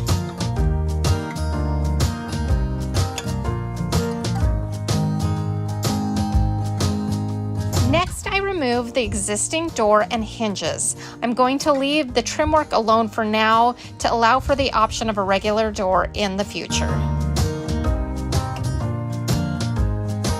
Hanging the door is super simple. All you need to do is just lift it up, set the wheels on the top of the bar, and that's it. Now, there is hardware for the bottom of the door to kind of keep it on track, but I decided not to use it because I didn't want to put holes in my carpet or buy a router to kind of route out the bottom of the door, and I think it's going to be just fine.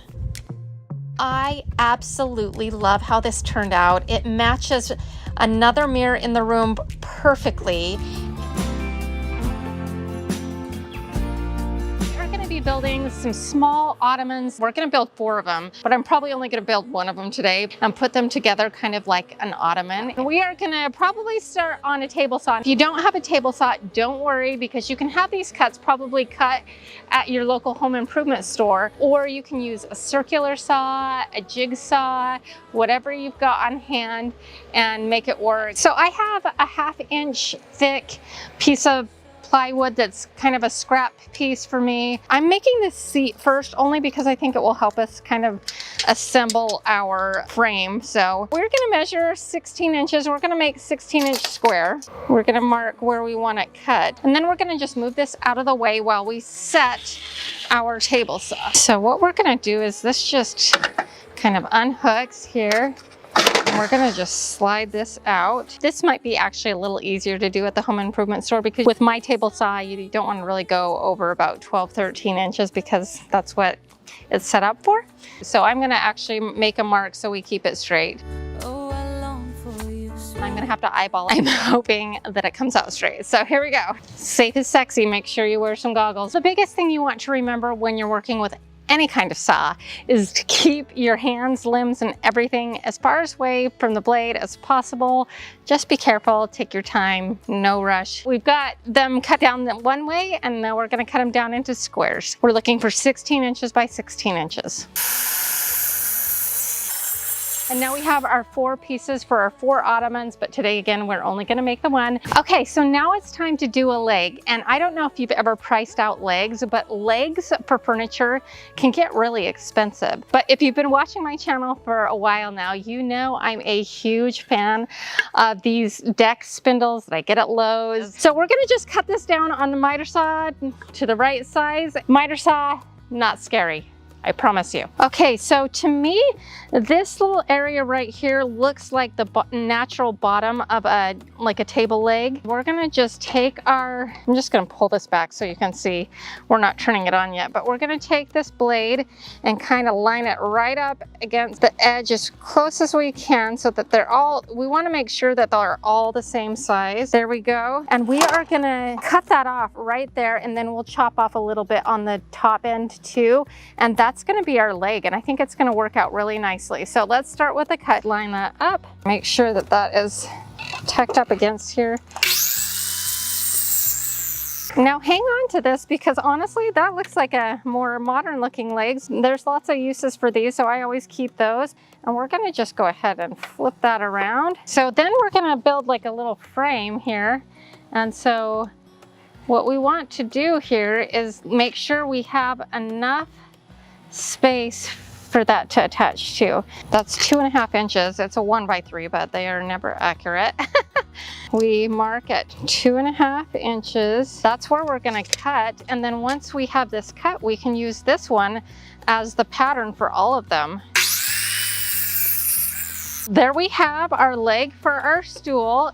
Perfect, right? It's just shy of 16 inches, so this is good. And all we're gonna do is use this as a pattern and make our marks on this, and we'll cut them all. Here's a little trick. Write a P or make some kind of mark on top so you know this one's the pattern. Make sure everything is lined up and make our marks. Okay. And then we know that this is just right here on that edge. So we are gonna cut all of these. So these are all of our legs, and this is our newly created scrap wood pile. My husband will be so thrilled. I'm running out of time, but we have a few more cuts to make, and that's for the side pieces. I am just simply gonna be using like a 1x3. We are going to build like the side pieces of our stool. So this is kind of a rough view of what we are looking at. Okay, so what I think I'm gonna do here is just kind of line this up on the edges. And then we're gonna make a mark here and a mark here. And then we're gonna just simply measure this distance here. And that's what we're gonna cut. That looks like 12.5 on the nose. So we're gonna cut all of our braces 12.5 inches. 12.5 inches. Now, I normally have a carpenter's square, but I don't have it out here right now. So I'm simply gonna just take this, butt it up against that. There we have our cut mark. Okay, so this is the basic premise of what we're trying to do. And now we're gonna go assemble it. We're gonna just take one of our side pieces and we're gonna do this on the back side. This will be the outside front. Because of this is 3/4 inch thick, you line this up with the edge flush. We're gonna line it up on edges of both sides because we're gonna do 2 pocket holes. This needs to be set to 2 inches on the backhand side. Drill in till this touches this. We have a pocket hole and it didn't go through on the other side. So look at that. That was super easy. I don't know what I've been waiting for all this time. Okay, so we're gonna just repeat this process on the other side.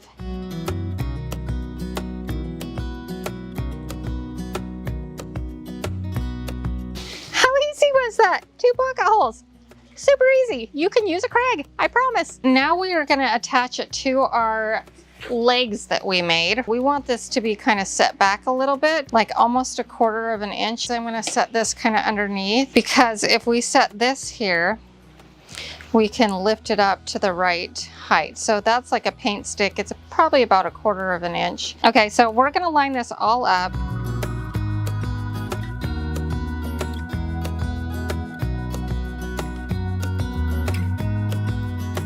Then we're gonna take some special pocket hole screws, 1 1/4 inch, and then we just stick it in and then drill it into place.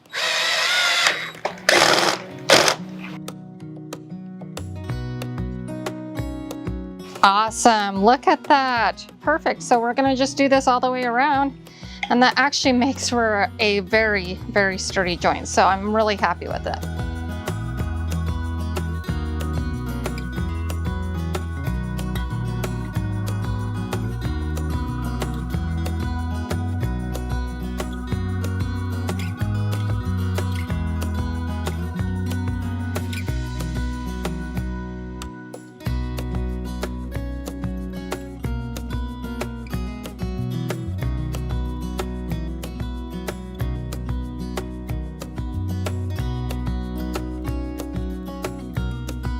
Okay, so I wanted to show you a couple of quick little changes I made.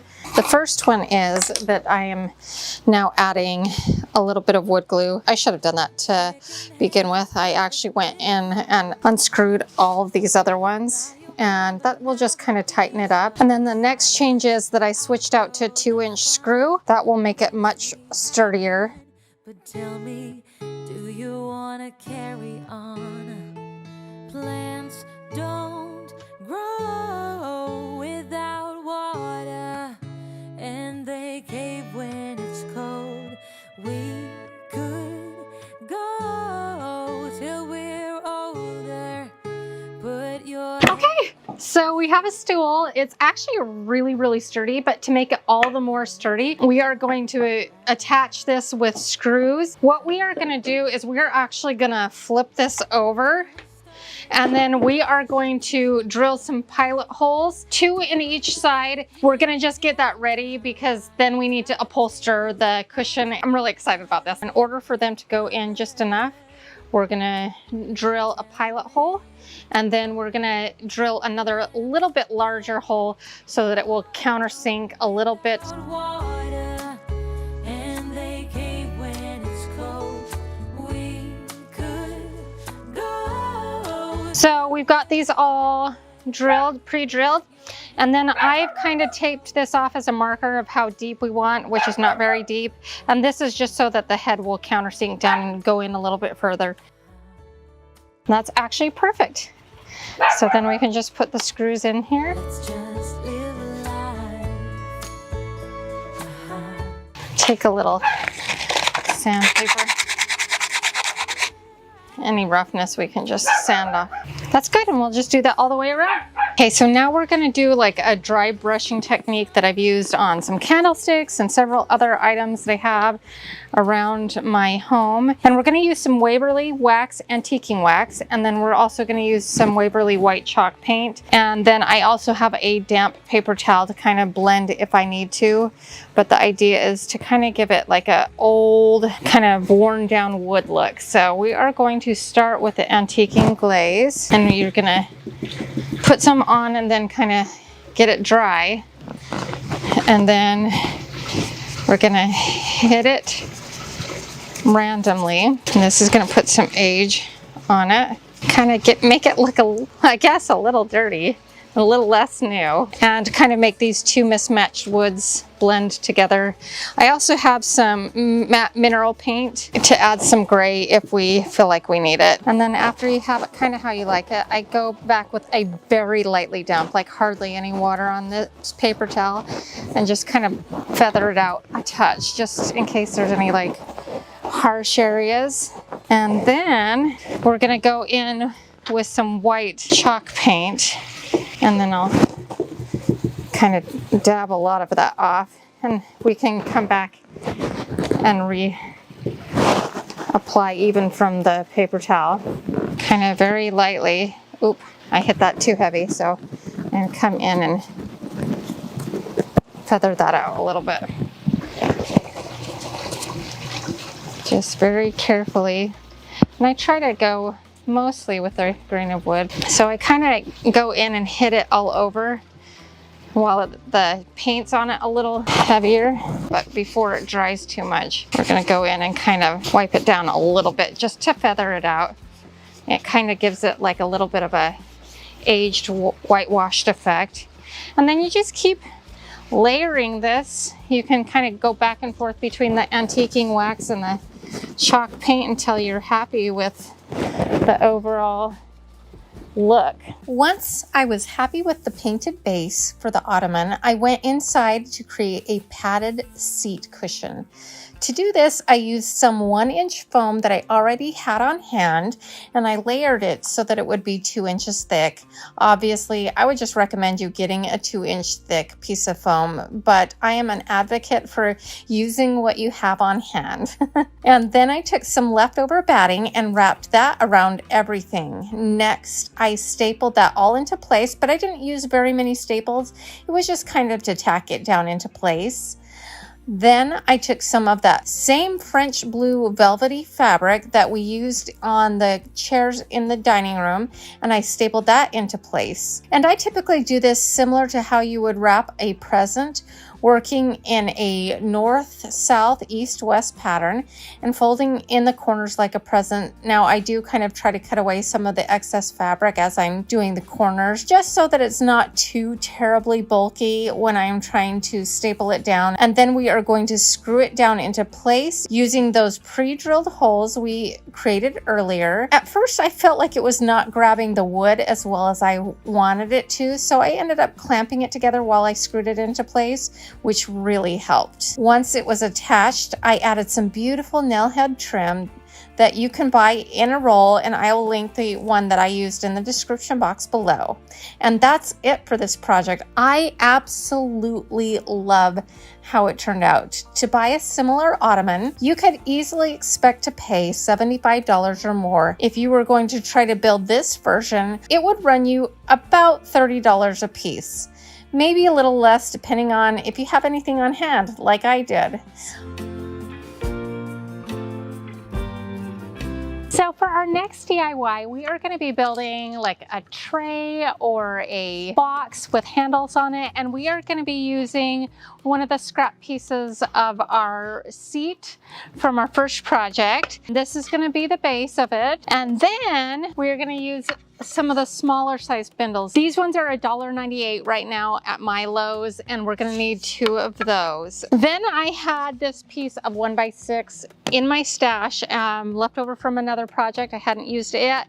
We are going to build the sides of the box with this. It's going to be easy peasy. You could miter out the edges. I'm going to just do straight cuts because I think it will look good, and it's a little bit easier if you're doing a beginner project. So we will lay this up here. We are going to do the short sides first so that the front long side will be the attractive side. Line that up like so and make a mark where we need to cut it. And then we're just going to cheat and we're going to do the other side. Since we're building a box, we're going to line that up nice and square. Trace and do another one. And then what we need to do, the length of this plus these on the end so it will cover up the edges and it will all work.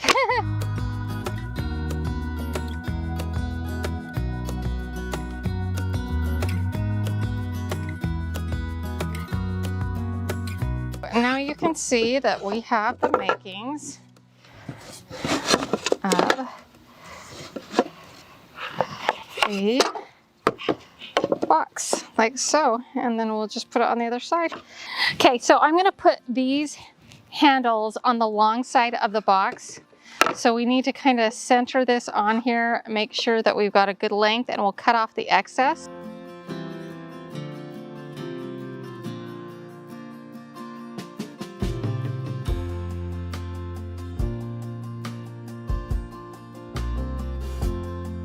We want to be able to put our hand in, right, and be able to grab that handle.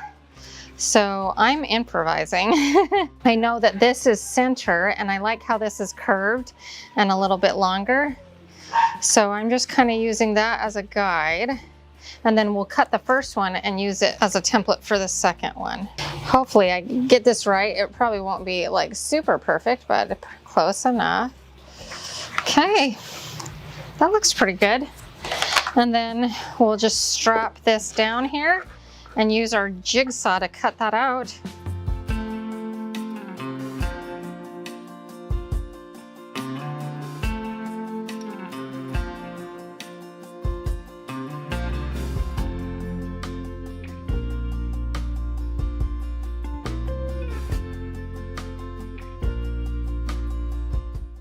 I'll sand this down a bit. But essentially, that's what it'll look like, so you can grab it like that. Awesome, I'm gonna love this.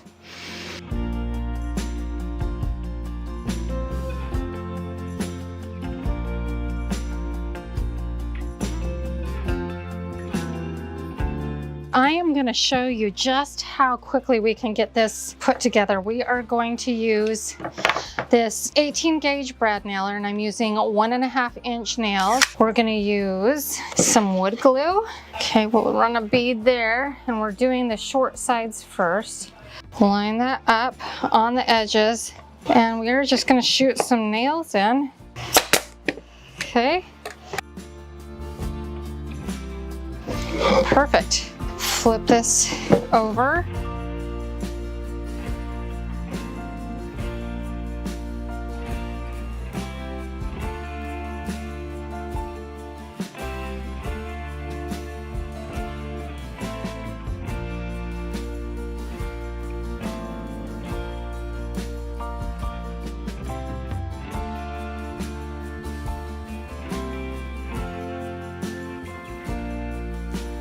Now we are going to attach the handles. Okay, so I want this to be very sturdy, so I'm actually gonna do some screws down into it, pre-drill some holes.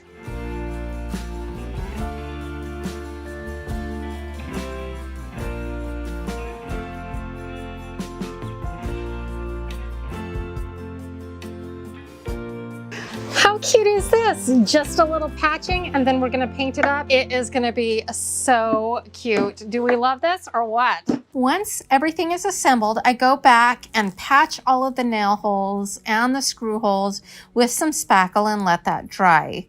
Once it's dry, I sand it down so it's nice and smooth.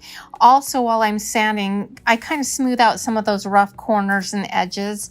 And once we are done doing that, I take some Serenity Blue chalk paint and I spray a couple of coats of that on and let that fully dry. Finally, I go back in and sand a couple of areas just to distress it ever so slightly. I will be displaying this on my shelf in my living room, and I just added an assortment of greenery, but this would be a fun little box to use in a lot of different applications. This was just built with some scrap wood from my pile and a couple of spindles, all for less than $7, and I absolutely adore this box. Now, I debated about painting it blue or staining it instead. What do you think I should have done? Stain or paint? I've seen a couple of episodes out there, kind of a similar idea, but they're using items from like the Dollar Tree, like stacking rolling pins on their sides, and I applaud the ingenuity. I think it's great and awesome, but I just picture my kids just destroying that within like the first 30 seconds. So today we're going to be building one that will hold up to kids and stand the test of time, hopefully. That's the idea. All right, so it's a whole 57 degrees outside here in Florida. I know there's a lot of you probably going, oh, cry me a river. But that's actually kind of cold for Florida. But we are starting out in the garden center. I'm hoping to find a pot or something that we could use as the base of the lamp. So we're gonna see what we can find. Maybe it's inside. I hope it's inside, that's warmer. At the bottom of lamp posts, there's usually like a nice decorative thing at the bottom.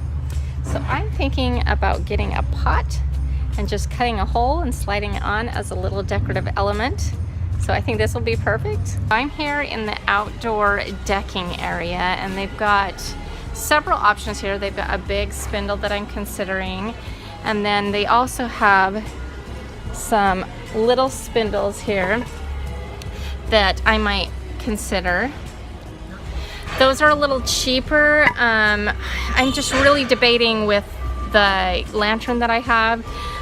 Since it's a little bit smaller, I might do this 2 spindles together, or I might do the big bulky one.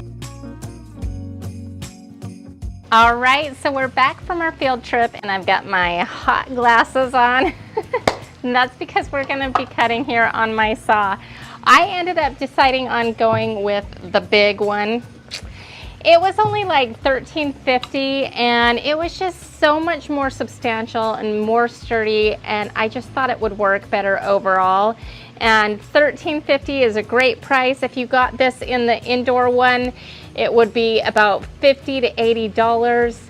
Of course, this is an outdoor one, so the finish is much rougher, so we may want to sand it down a little bit. Depends on if you're okay with the rustic look or not. I decided I want to screw a piece of wood into the top part and for that to be flat. So we're just gonna go ahead and flip this up onto my miter saw and take the finial part off. So let's line this up, and here we go.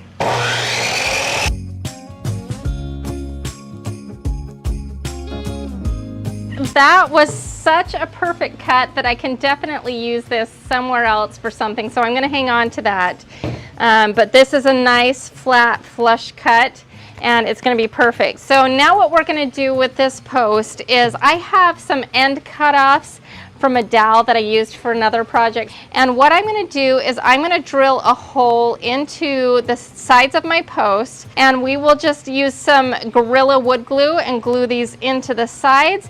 And that is going to be perfect for hanging stockings or attaching a wreath or other decor. So these are going to be very functional as well as decorative. We want our dowels to be on the same spot on either side. So I'm just going to measure down 3 inches, and then we're going to find center, which on this is 1 3/4 inch. Now I've got a wood boring drill bit, you can see here, and this just drills out really nicely for a dowel, so that's what we're going to be using. And I'm going to protect my eyes because I think a lot of dust might be flying. And then we are going to drill.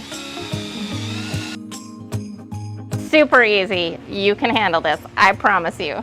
And then we're just going to do it on the other side. And there you have your hole for your dowel. And now it's a good time to give the whole thing a good just sand down.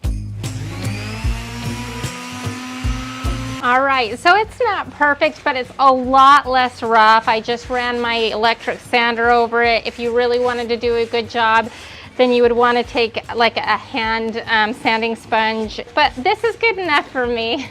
I'm not being super picky on it. Okay, so before we put our dowels in, we are going to build a base for it just so it's more sturdy. I mean, this is pretty sturdy, but you can easily knock that over. And the way we're going to solve that is we're going to attach this to the bottom. And this is just a piece of scrap wood left over from my bench that I built. And in the past, I've told you how to get some free scraps, ask a friend, check construction site dumpsters, and then also you can find free scrap wood on Facebook. So you don't need to spend any money on this part. So this is just for my scrap pile. And then I picked up this, you'll remember from our shopping trip. And what we're gonna do is I'm gonna just kind of cut a rough circle. It's not gonna be a perfect circle because it's out of scraps, and that's what's gonna fit. But what we're gonna do is we're gonna set that on top of it, and then we'll cut a hole for this post to set into. This is not gonna be offering any kind of stability. It's just more purely decorative.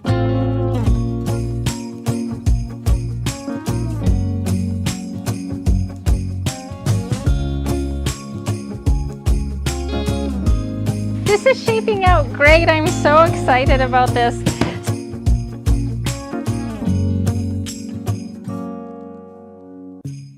I'm going to put in 4 screws just for good measure.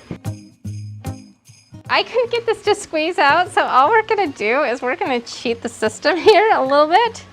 And we're just going to dunk it in the glue and shove that in. Hopefully it will go in. Be nice and snug though, like that's the idea. We'll just clean up any wood glue that's dripping. So now it's almost time to paint it. But before we do so, I was looking at this and I felt like these edges were a little unfinished. So I went searching around my house and we'll see what I got in my pocket.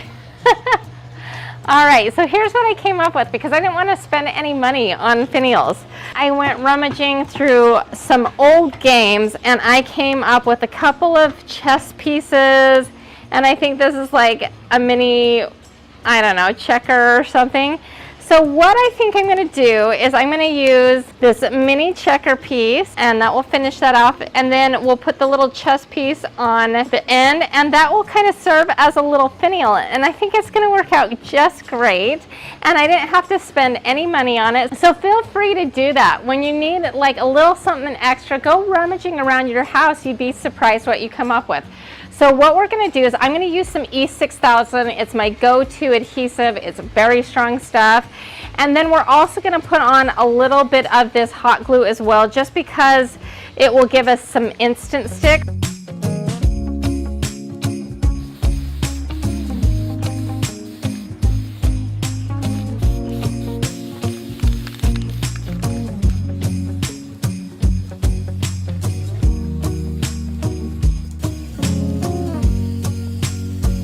When I originally planned this project, I had a lantern that I was going to use, and it was this one. And it's really cute, right? After I got the larger base, I put this on top, and it looked like a tiny little head on a big body. It's a really cute lantern, and I think it would have worked really well if I'd have gone with a skinnier spindle. But since I went with a bigger one, I decided I needed a bigger lantern. So I went over to Michael's and got this right here. And that looks much better, right? So much better. So I pre-drilled a hole. We are going to line everything up. I think this turned out fantastic, and we did it for under 40 bucks. Even with getting the new lantern, it was still under $40, which is a deal for something this big that we can use year round.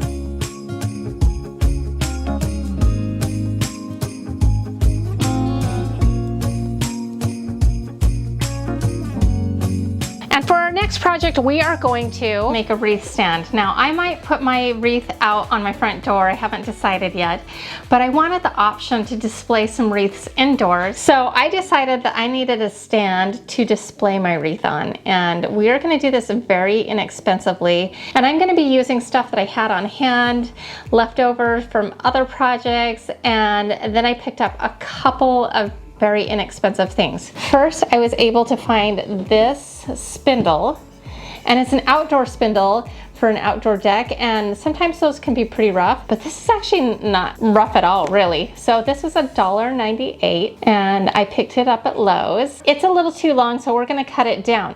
Now, I'm gonna be using my miter saw just because it's quicker, it gives a really nice cut, and I have it on hand. So let's go build our stand. We've got our spindle that was $1.98, such a steal, and I've got my hook. So we're gonna set it right at the base here, and then I'm gonna make a mark right at the top here, and that's where we're gonna cut.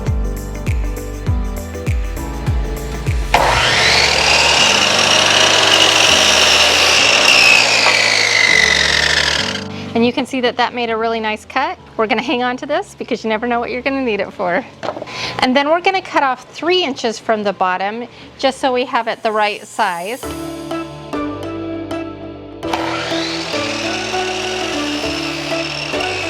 Now we want to build a base. So this is going to be the bottom part. And then I have a whole assortment of scrap pieces of wood that we're going to use to kind of assemble this. This is why I hang on to scraps that are about this size, because you can use them for little things like this. My original plan was to use a Dollar Tree sign that I had on hand, but I decided that this was going to be a kind of a pain to deal with, especially when we're going to be painting. I thought it would possibly peel back a little bit easier, and it didn't, and I just don't want to mess around with it, especially since I remembered that I had this scrap piece of wood, and so I'm just going to go ahead and use this instead. And I think that we can get the exact same look without having to mess with it, and with the added benefit of it being much heavier. You can see that I've actually marked where all the centers are, and all we're going to do is take our drill and pre-drill, make sure it's all lined up.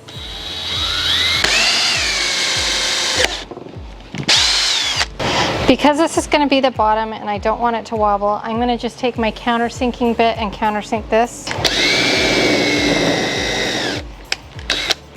So that way the head of the screw will go in all the way and then it won't wobble.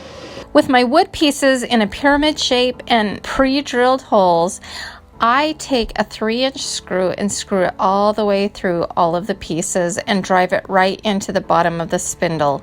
For added support, I put in a couple of finishing nails, but you really don't have to do this part. Just make sure the screw is really tight. Originally, I do the same process for the top pieces, but this time only using 2 smaller pieces because I originally planned on using a leftover finial from a broken curtain rod, and I was just going to glue that on top with some E6000, but then I decided it was just a little bit too big, and I found the most beautiful knob with rhinestones at Hobby Lobby, and since the knob already had a screw in it, I put in a couple of finishing nails on top and then took the new knob and screwed it down into the original hole. And then of course I attached the hook that we will use to hang the wreath on.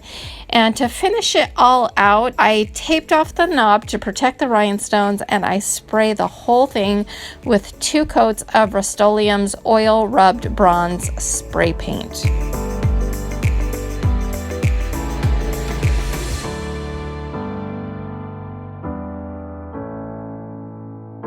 I am obsessed with my peony wreath. I'm also obsessed with my DIY wreath stand. So cute. I mean, a $2 spindle and scrap wood. So this was a pretty simple project to put together.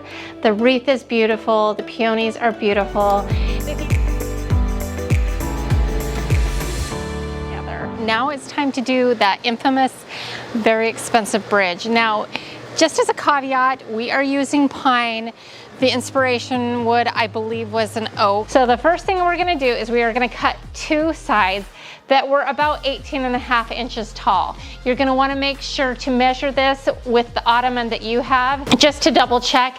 And I brought it inside, measured it, and then I put the 2 sides on and measured our topper on the ottoman, just because I didn't want to have any like miscalculations. I just thought it would be easy to visualize it this way and mark it, and it worked great for me. So then we just cut off our top. And then we had a couple of feet of leftover. I'm gonna put it in my wood pile. I'm sure I'll find a use for it. So for this next part, I thought about doing a pocket hole. I just didn't think this was the right application for it. This is very heavy. I just didn't think that it would work. So the method that we're gonna be using is wood dowels. And the way we're gonna do this is we're gonna take some nails and tap them in the middle of our 2x4, like so. We're gonna do like 4 of them. And we're not hammering them in all the way, you'll notice. This is a little hack I like to do.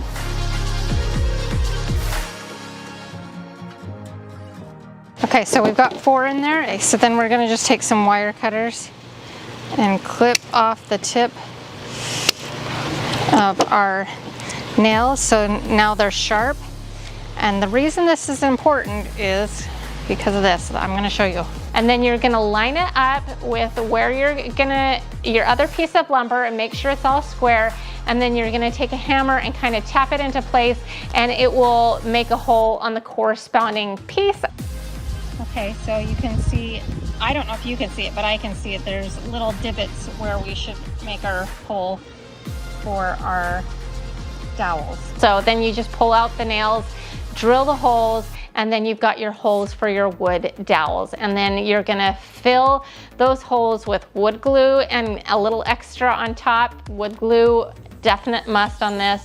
And then you're going to attach it to the top, and you're gonna do this on both sides. So you're gonna just attach them, and they should line up really well if you follow that little hack, and there will be no worries there. So I took another piece of wood and kind of really hammered that into place. It was nice and tight, which is what you want. It's probably a good idea to clamp it. I didn't this time. What I did do instead is on the underside of our, I call it a wood bridge, I added a couple of metal brackets on just to reinforce it. And that was it for like the construction portion. Then I took my sander and sanded it all down. Try to smooth it out a little bit. Maybe some of the sharp corners I sanded down a little bit. And then I used a stain and poly in one and in an espresso finish on this one, and let that fully dry. Ours is not rounded. The inspiration one is rounded, and that takes a certain level of skill and craftsmanship. But to be honest with you, I love how this turned out. I think it has a very similar look for a fraction of the cost. The piece of lumber I think was about $10 or $11. We had some leftover, whatever, and then I used a little tiny bit of stain. So I'm gonna call this $12. Certainly the high-end one is lovely. I'm not knocking the craftsmanship of it all. It's beautiful. I just would never spend that kind of money, and I'm perfectly happy with my $12 one. Now, I do like it enough that down the road, I may order that oak and do an official one, or maybe try a little higher quality of wood. But honestly, the overall look of this is so amazing.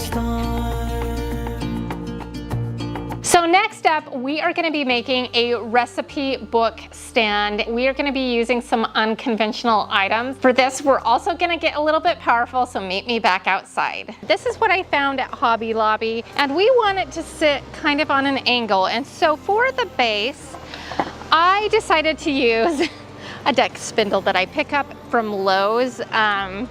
You might have seen these on my channel a time or two. So here's the two different sizes that I use most frequently. This one's a little bit smaller, a little bit skinnier, and this one's just a little bit beefier. This is the one that I think we're gonna go with. We are gonna cut it off right here, and then up here we are gonna put it on, I'm gonna try a 37.5-degree angle on this part, and so we will make those two cuts and it will be super easy. And as the light startled our eyes, we let go of disguise. The next thing that I did was I laid our plaque face down on the table, and then I added some wood glue, and then I added a little bit of weight to hold it in place while it dried. I shot in a few finish nails from the front side. We also needed to add a base. We attached that to the center. We marked where center was. We added some wood glue and shot some finish nails from the underside of that, and we let that fully dry. Beyond gravel, beyond all. Now we needed something for our cookbook to sit up against, and so it wouldn't slide off the plaque.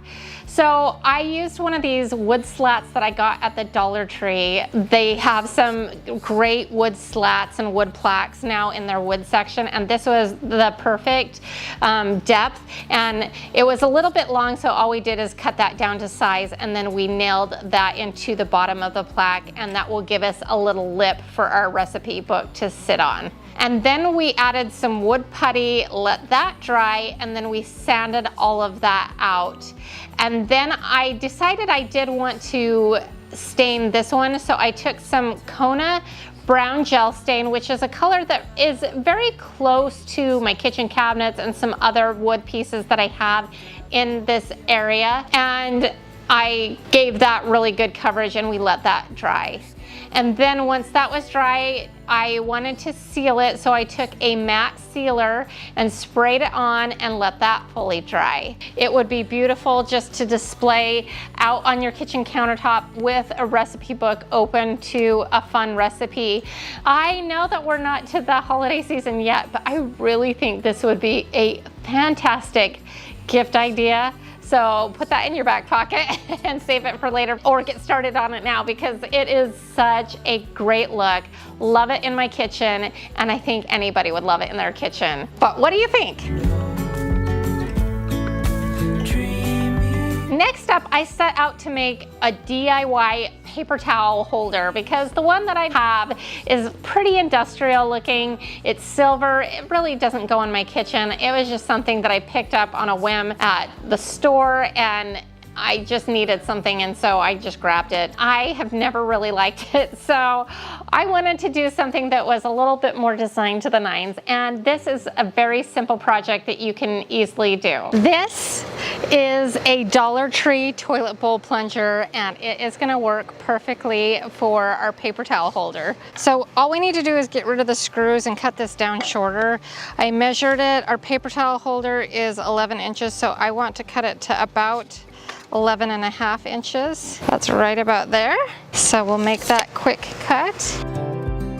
Later on, I went back in and cut off the top because I felt like it was a little bit rounded and it needed to be flat, and so I just sliced off a little bit off the top. So ultimately, the toilet plunger stick should end up being about 11.25 inches. Then we're gonna get a 7-inch round. I picked this one up at Hobby Lobby. These are really easy to come by. You can get them at Walmart, you can get them at Michael's, you can get them pretty much anywhere you need some sort of wood round. Then we're gonna drill out a hole in the bottom of our toilet plunger, and then we're also going to drill a hole in the center of our wood round, and then we are going to drive a screw through the bottom of the wood round and into the bottom of the toilet plunger. What we are going to do is I grabbed a little bag of finials at Hobby Lobby. It had 3 finials in it for $1.50. It's such a good deal, and we're going to use 2 of those. We're going to put one of them on the bottom base, and we're going to put one on the top part of the toilet plunger. And we're going to use a little bit of wood glue to hold those in permanently, and then if you can't physically push it down, you might want to check the size of the hole. If If it's a good size, you want it to be nice and snug, so you'll just take your hammer and tap that down into place and it will work out great. Then we are going to drill out a hole for a finial on the very edge of your wood round. It doesn't really matter because it's circular, so just pick a spot, get to the edge and drill out a hole. So with that all assembled, now we're gonna spray paint it in a matte black spray paint. We're gonna do at least 2 coats. You just wanna make sure it has good coverage. Let that fully dry. Then we're gonna use some Grecian gold rub and buff, and we are gonna apply that with a small paintbrush, and we're gonna get in all of the nooks and crannies on the 2 finials, so that gives us a really kind of high-end finished look with that gold accent, and we're gonna let that fully dry. And that is it. Now you're ready to put a paper towel roll onto this and use it, and it is so much prettier than my dorky, clunky one that I had before. It just feels a little bit higher style, and we have like $5 into it. It's super, super inexpensive, but it definitely has a high-end feel. I love how this looks. I'm just super, super happy with it, and I'm so glad to replace my other one. Our next DIY is a designer item. This time it's from Ballard Designs. I found a beautiful chandelier that was $529, and I really loved it, but I wanted to see if I can do it for a lot less. I'm gonna be using some really interesting items. I think you might even actually question my sanity a little bit when I pull out some of the items, but that's what you gotta do, is you gotta get creative. You gotta think outside of the box, but I promise you that they're gonna work and it's gonna be a lot of fun. I'm going to show you 3 interesting things that I'm using. The first is I'm gonna be using some cookie sheets from the Dollar Tree. I think they're gonna really work for part of our project. And then I'm using 3 of these 6-foot dog tie-out cables, so like a dog chain from the Dollar Tree again. And then finally, and this is a little bit odd, I am using 8 tuna cans, like empty tuna cans. So we've had a lot of tuna sandwiches recently. Okay, so we're gonna start by building the frame of the chandelier first.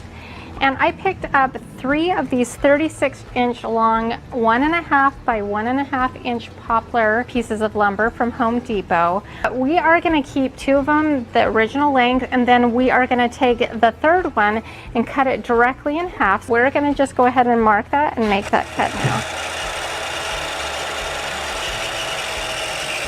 So a couple quick safety tips. Normally I have some clear protective eyewear for my saw. I couldn't find them, so we're going to make do with my sunglasses, but that's just to prevent any sawdust from getting in your eyes. In between each use, I always unplug it because I have little people around and I just don't want them accidentally, you know, turning it on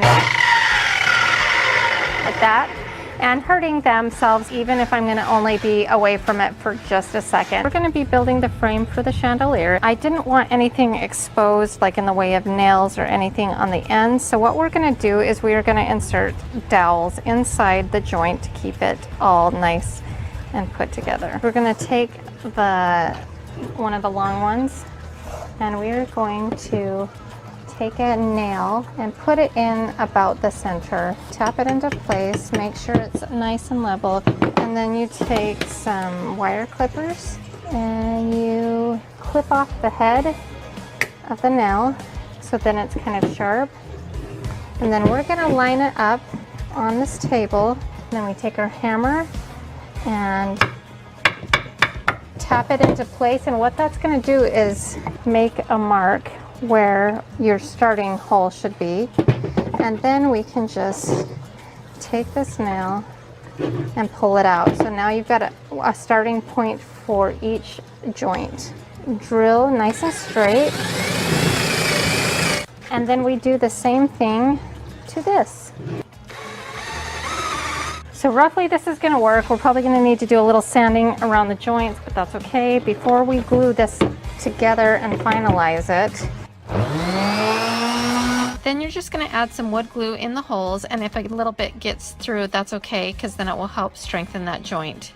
For a much tighter joint, I highly recommend using a clamp. So I've let my frame dry overnight, so I'm going to take off the clamp now. And then what we're going to do is we're going to sand the frame because we want a nice smooth surface. Using a sander makes it so much faster.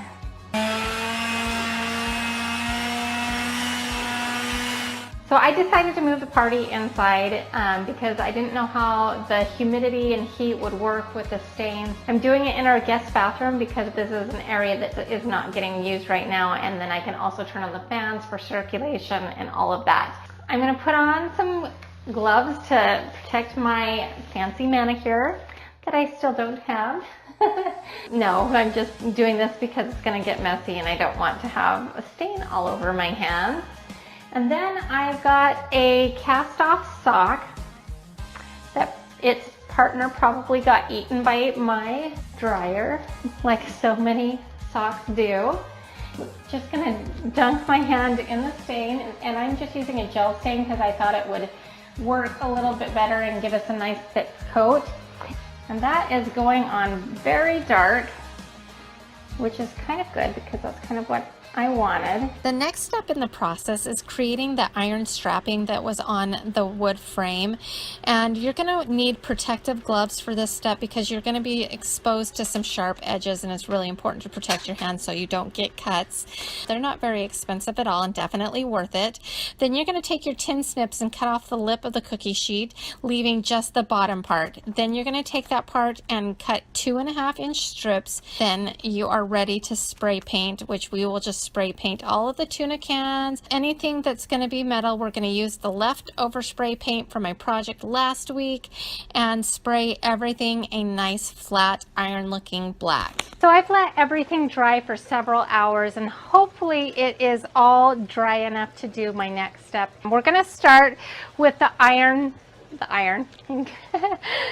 the pretend iron strapping that was made from cookie sheets, and we've sprayed it in that outdoor flashing. That black is, I'm going to start on the inside, so the rough side is right underneath the tuna can. Tuna can, oh my goodness. And so we're going to just fold it around and get it on there, and it should just bend really nicely. And then we're going to put a little pressure and pull it up and bend it all the way around. And then what I'm going to do is I'm going to make a little mark here, and then I'm going to grab my tin snips that I left inside. So I'm going to go grab those, and I'm going to take this off. We are going to trim it to fit. To kind of keep everything in place, I'm going to take my tuna can, and I've kind of punched a little hole in this, set this on top. So I'm going to drill a pilot. So that is set. Then I'm going to switch my tip to a traditional tip. I'm just using drywall screws. I had them on hand. You could probably use whatever you want. And then we are going to screw this right into place. Look at that. So that is on there good.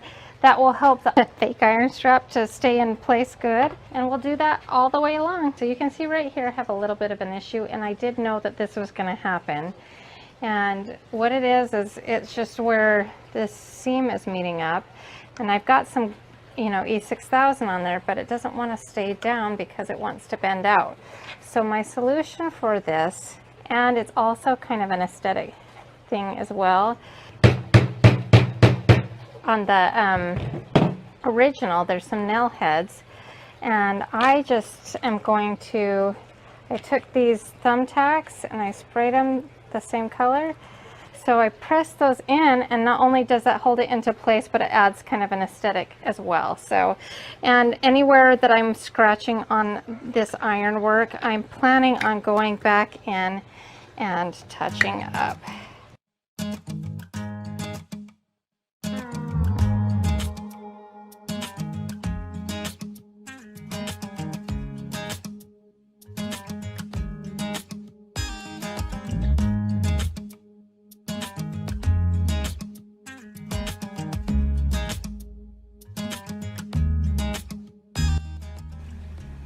Next, I drill pilot holes into the wooden round in a square shape for the hooks that will hold the chain supports.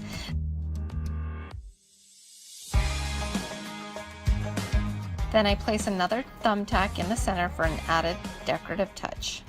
So on the edges, I've come in 2.5 by 3/4. We're going to pre-drill the screws for the hooks where we're gonna attach our cables. All right, so I'm getting ready to hang my light fixture, and I had my husband come out earlier and help me mark where we were gonna need to put it, because it was kind of a two-person job, because we had to kind of center it in between the two light fixtures, as you can see. And apparently he did not want me to miss where he marked. So I need to determine whether or not there's a stud up there. So I'm going to use a stud finder. That would be most ideal, because obviously that would be the most secure. If not, I do have a toggle that I can put into the drywall, which would support up to 50 pounds worth of weight, which should be more than plenty, because my light fixture is nowhere near that. So let's go see if there's a stud. There's a stud in my house. See if there's a stud up there. No stud. All right, so we're going to be using the toggle. So I wanted to show you before I hung it that I attached the cables to the hooks right here and over here, and so on all corners, and then I connected it right there as well.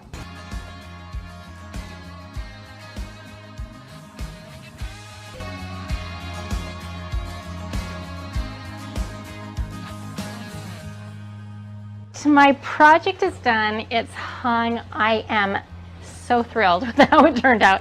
I feel like it's a really good dupe and a really good knockoff of the Ballard design. My version came in at around $60. There is a way to do it for about half the cost, and that would include switching out the candles for some from the Dollar Tree. This is the Dollar Tree version, and this is my version. Now, the reason I went with these candles is because the Dollar Tree one, you have to manually turn on each and every time you use it. You have to get up and switch that out.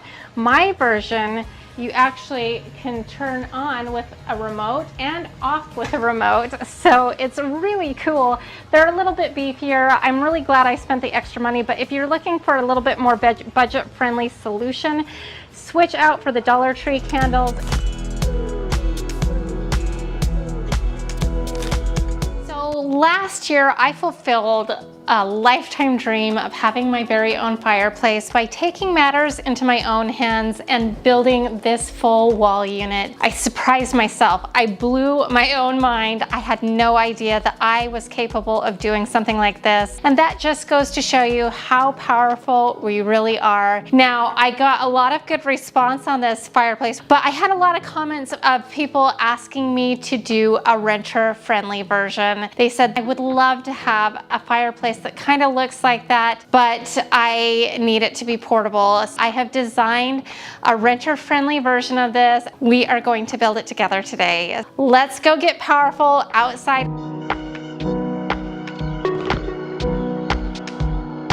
All right, so here is the plan. So as you can see, it's a very similar design style to my main fireplace. I've scaled it down. My fireplace inside is 72 inches wide. This is only going to be 48, so you can adjust the measurements depending on the space that you live in. I've also got up here like the profile, what I want the profile to look like, and then some of my measurements here. So this is my new toy. It is a table saw, and I just got it. If you have some wood on hand, you could use a circular saw, use what tools you have. The first thing I'm going to do is take the wood that I have, rip it down to the dimensions that I am going to be doing. I'm going to be doing some side panels. Okay, so this is a cut-off piece from my recent barn door that I made, and we need 3 pieces that are 12 inches by 48 inches. This is 48 inches, which is the typical width of a piece of plywood. I am using 3/4 inch, and then width-wise, we're at 15 inches, so we're going to just cut off 3 inches of this, and then I have another one just like it, and so then we'll have 2 of our panels. Okay, so you saw that I wanted to cut 3 inches off of it, so all we do is lift this up, and then we can slide this over to 3 inches right there, and then we'll lock this back down into place, and that should rip off 3 inches. And just to kind of double check, I'm going to just make a mark and we can see if that mark lines up. Make sure to put on safety glasses and earplugs if you need them.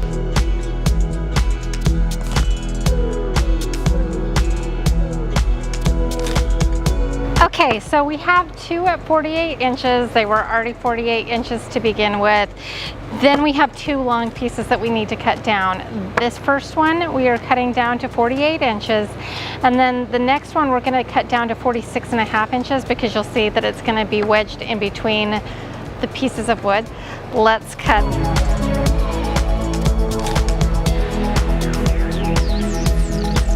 So now we are cutting the hearth area, which is gonna be 11.5 inches tall, and then it's gonna be the total width of our fireplace. I've got that marked, and then this cutoff area, we're gonna make some 4.5 inch pieces.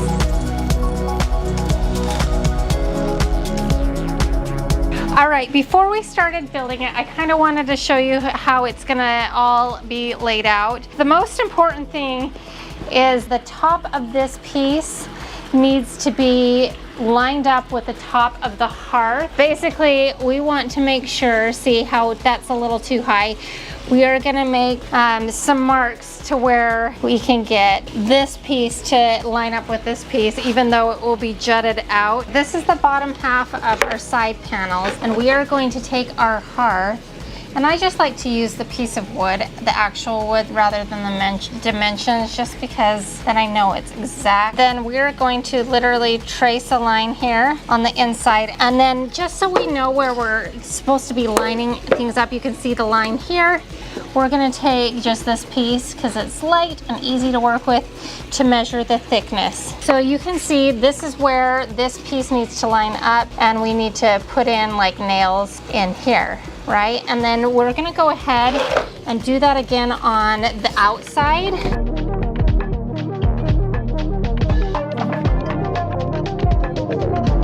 So I went in for lunch and I was thinking about everything, and I made a little change. My original plan was everything is even all the way around, but then I got thinking about it, and I planned on having the top piece jut out a couple of inches rather than put another piece of wood on top, adding more weight to this piece. I decided to just make the top piece jut out now, which means we kind of need to treat it with finish nails. And so it's still the same 48 inches wide. It's just now 13.5 inches deep because we're gonna add also some trim around the edge. We are gonna start out by putting some wood glue on the end pieces here. And it's not gonna feel super sturdy at first, but I promise by the end we will have a very sturdy piece of furniture.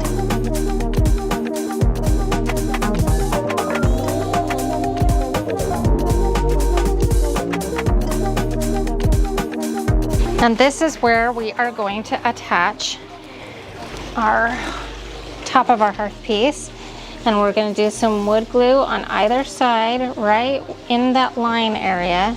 And then I'm just going to tack this into place using my finish nailer for now, and then I'm going to put a couple of the mega nails in.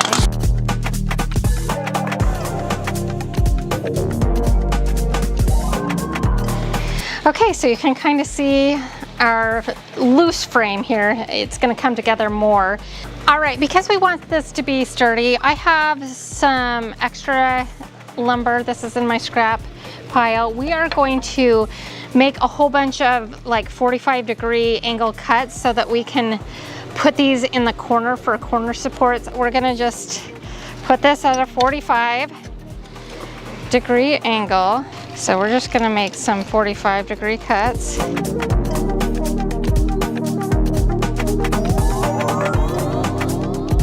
We've got these to act as braces in the corner. We're gonna just put on a little wood glue and do some finish nails.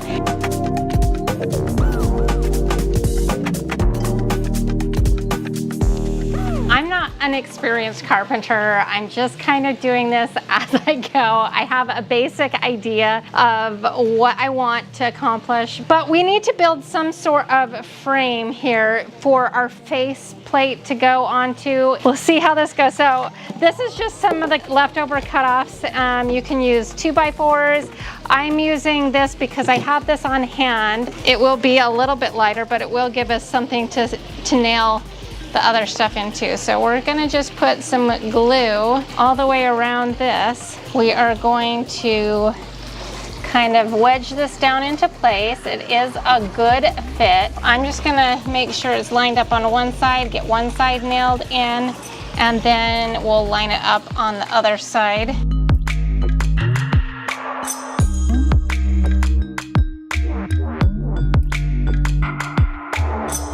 Okay, now we're creating an opening for the fireplace and also a place for us to put like trim. So we need 20.5, which is right at that knot, believe it or not. And that's where the bottom of that should go. We'll just kind of hammer that into place.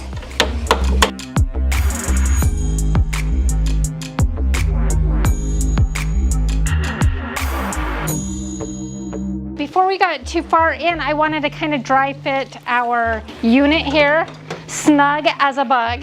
That is a perfect fit right there. So then we are going to put like some support beams right here, some support beams like over here.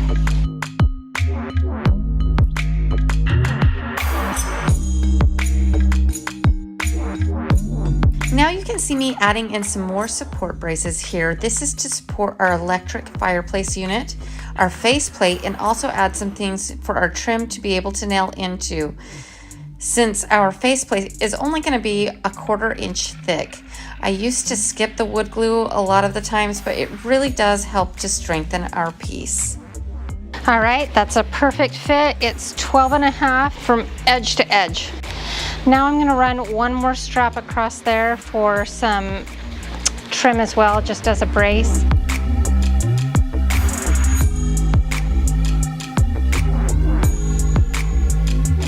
All right, I've decided to add a little center support to kind of aid in the hearth building.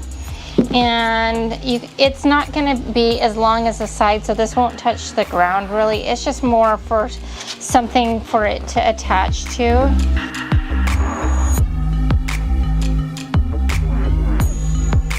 Okay, so now it's time to build out our hearth, and we've got some supports for it.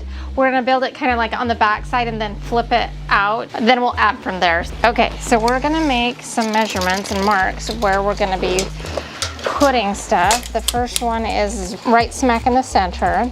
Then we'll put one on the end, and then we need to put one kind of where we're gonna do some trim, which is 7 inches on center.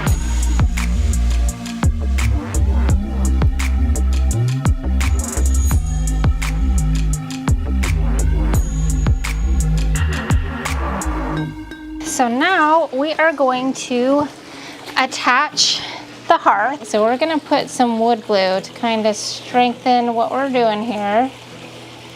And hopefully she doesn't decide to lick it. Now we are going to lift this up, set it into place. So really the only place we can kind of nail it in is right along this ledge here. So we are going to put quite a few.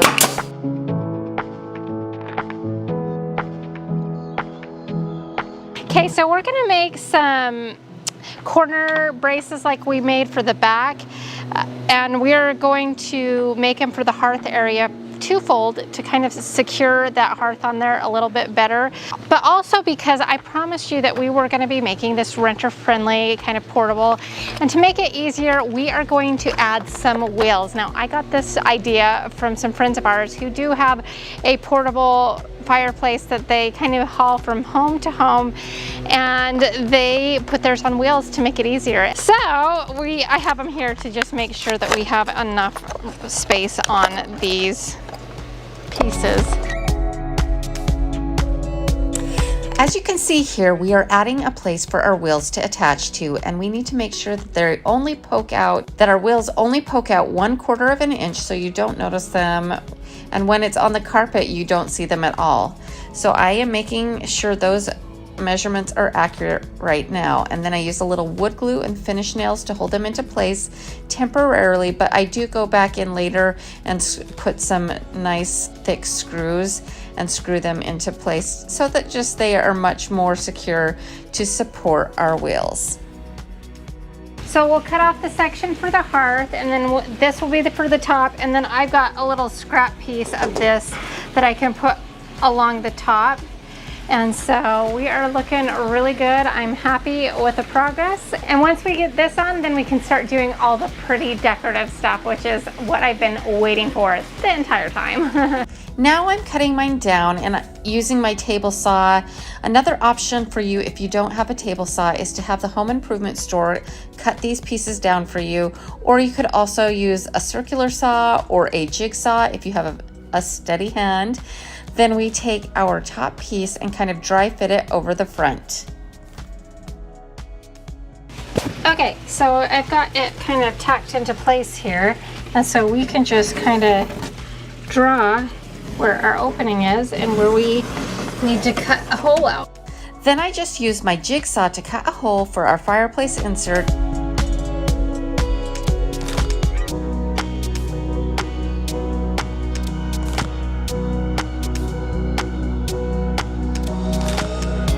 And then we just nail this into place.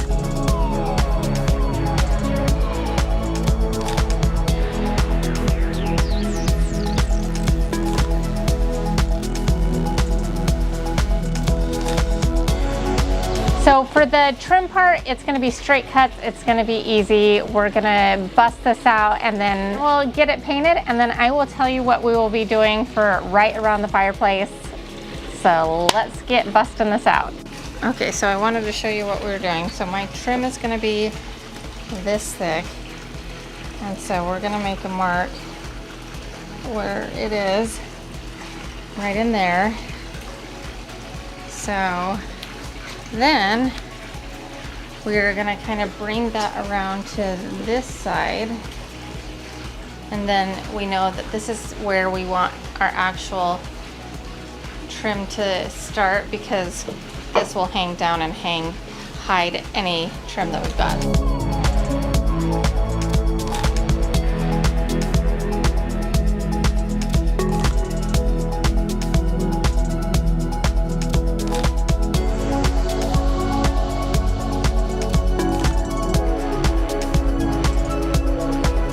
Going to be using 1x2s for this part, which is smaller than what I used on my main fireplace, but again, this is a much smaller fireplace than we built in my living room. So just keep that in mind when you are adjusting the size of what you are building. If you decide to build a bigger version of this, then you can use bigger trim as well, but I really wouldn't go over a 1x3.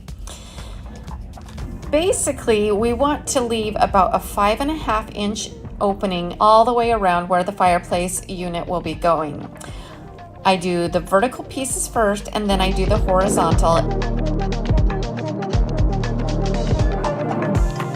And we don't forget our hearth. But as we are building our hearth, we need to keep in mind that we are going to be putting some kind of finish, like a tile, or you could just paint it out and not do this finish on the top. But I decided to use a peel and stick tile that you're kind of getting a sneak peek of right here. And this is what it looks like.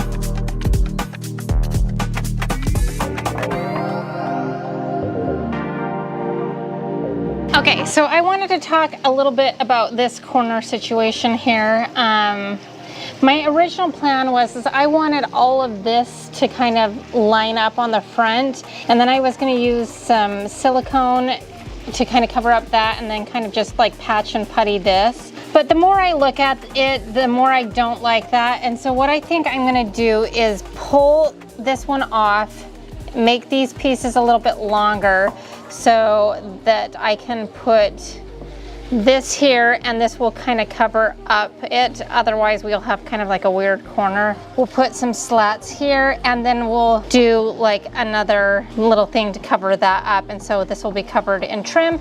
It will also kind of disguise our peel and stick tile that will be coming up to the edge, and it will, you know, cover up those edges. Okay, so we're gonna just pry this off.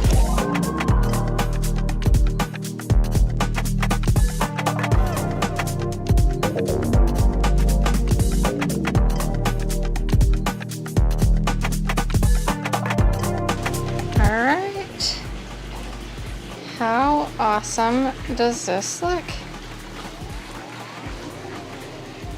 We covered up all of the ugly pretty much on the side.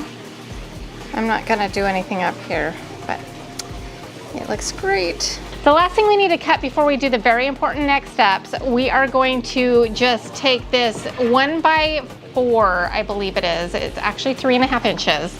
And we are going to miter this around the top. See, so it will look like a nice mantle, and we won't have any seams if we miter it out. So we're gonna set this on here for just a second, but we need to move this over to 45.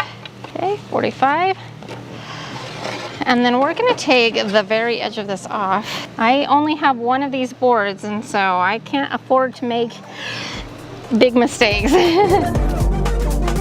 That's what that should look like. I should have worn my glasses. Oops. So don't do that. Always wear your glasses.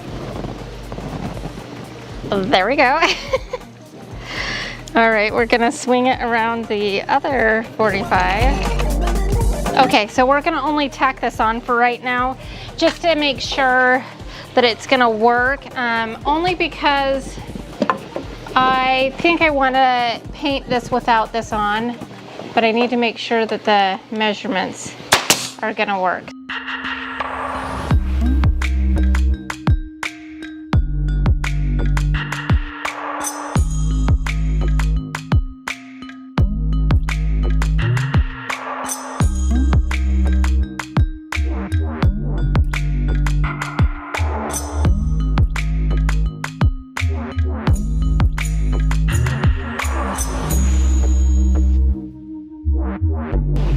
How awesome is that? That looks so awesome. So at this point, you are going to be tired. You are going to be just so over the project, but this is very important. Do not skimp or skip on the next part, because it's the difference between a very professional looking project and one that looks DIY. We are going to very painstakingly putty and caulk every crack, every crevice.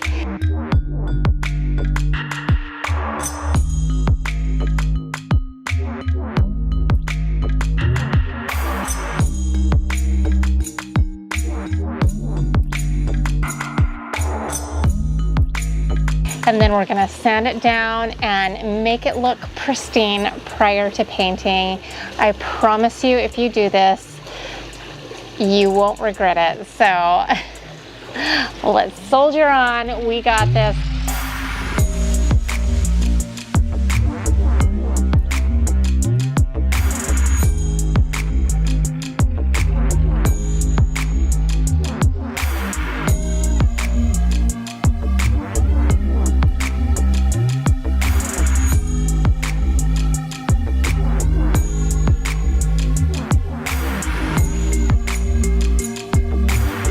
Then I stain my mantle in a brighter smoke gel stain, which is kind of a gray color.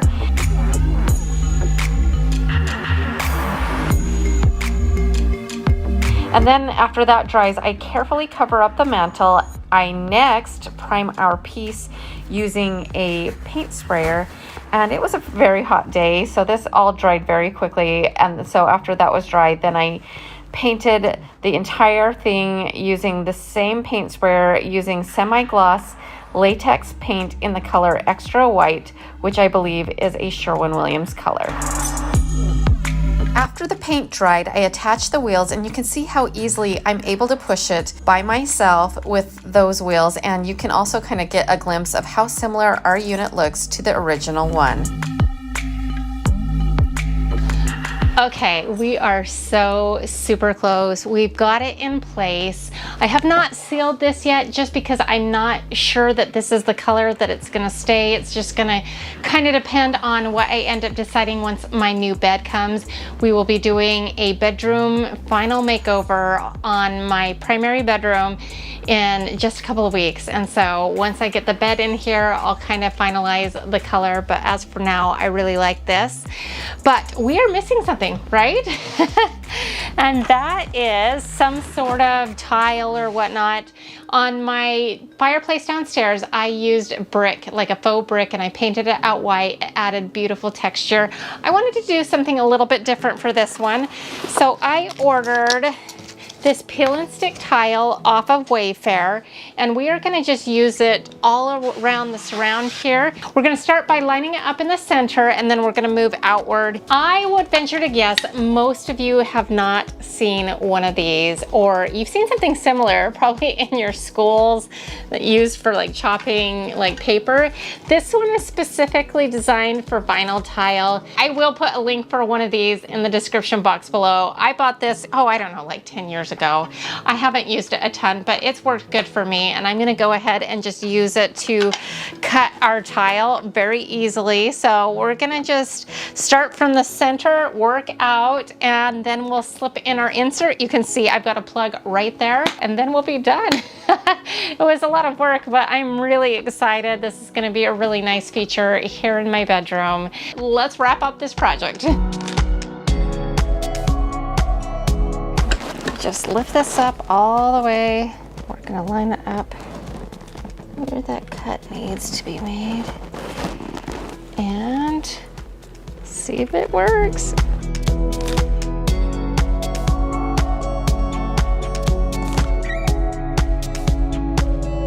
All right, so I want the full tiles up top. So this is like kind of a random cut. And so we'll just do that for now. And then we'll peel off the backing, line it up, and hope for the best.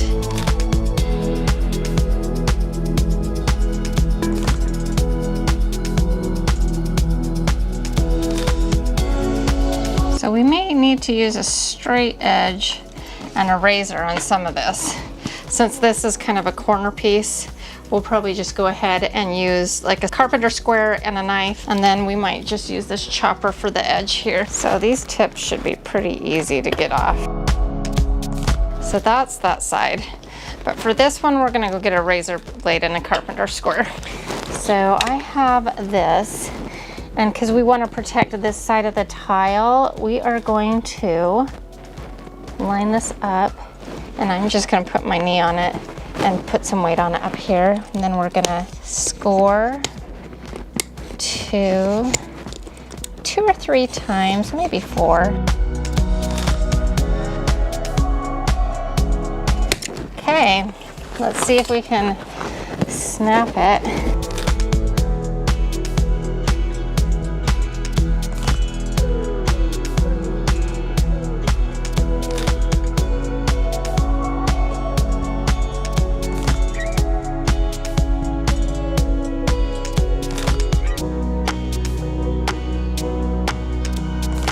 After getting all of our peel and stick tiles into place, I go back in with some caulk and caulk all around the edges to finish it off nicely. There were also a couple of gaps in our like hexagon like tiles that were really bothering me. So anywhere those were where I felt like there was not a close enough seam, I just went back in with that same caulk and filled in those gaps as well. And it kind of acted as a grout, even though the tile that we selected really didn't require that. But I just did feel like that helped hide some of the imperfections. And then you just go back in over the top with like a damp rag and kind of wipe off any of that caulk residue. And then we put in our insert, and that's it. It was a lot of work, I'm not gonna lie about that. It took me a couple of days to build, but there's just something very satisfying about building something so beautiful. Every time you look at it, you're gonna just feel such a great sense of pride, and you are gonna feel so powerful.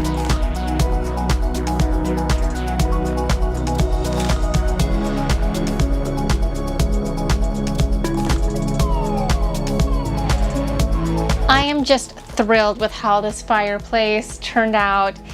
It's beautiful. I love it, and what I love about it the most is that it's on wheels and I can take it with me wherever I go. Should I move, I can just wheel it out of the house and take it to my next one, and then I'll feel like home wherever I am. Up next we have a 3-tiered tray. So I have this deck spindle. I love deck spindles. I use them for a ton of things. I messed this one up for a project, but I think I can still do something with it, so we're not tossing it. Then I have this wood round. This one's, I think, 12 inches. I picked this up at Lowe's. I think it was like $7. I don't know, lumber's getting pretty expensive out there. It's kind of getting nuts. I think these used to be $5. We're gonna be making a tiered tray, and I'm gonna use this one for the bottom one just because I already have it. But I have this plywood that was actually totally free. It was part of the packaging for my new vanity that's going to be coming up in my bathroom renovation. Maybe next week.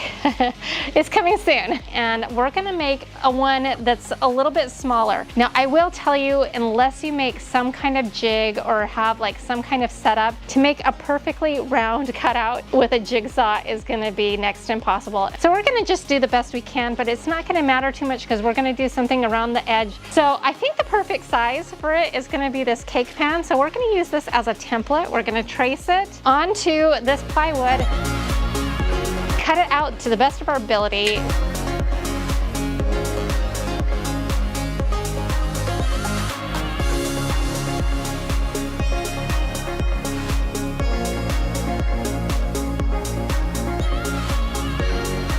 Okay, that only took a couple of minutes. It's not perfect, but I think with some sanding, it can be really close. Now what we're gonna do is cut down the spindle on my miter saw so that we can do a little tier tray. Herein lies the dilemma of my scrap pile, because I look at that and I'm like, ooh, that could be something. My husband would be like, just toss that. But I'm like, oh, but it's so pretty. My problem in a nutshell. So first we're gonna need to find center, and I'm gonna do this on the underside. 5 7/8, and then I'll do it the other direction. X marks the spot of our circle. So then we are going to pre-drill a hole. Then we want to pre-drill a hole in the center of this. Let's get the screw through. I'm gonna put a little dab of glue on this just to see if that might help. Let's hope we get this on straight. Look at that! So here's how you do a dowel screw. You put it inside here. Gonna make sure that's super on there tight. And see? And then we kind of repeat the process, marking center on each wood round, stacking it up and twisting it onto the screw dowel, adding a little wood glue as we go, and on the top we add a decorative finial. Just so you have the dimensions of the tiered tray, the bottom round is 12 inches, the middle round is 9 inches, and the top round is a wood round that I got from Walmart for 97 cents and is 7 inches.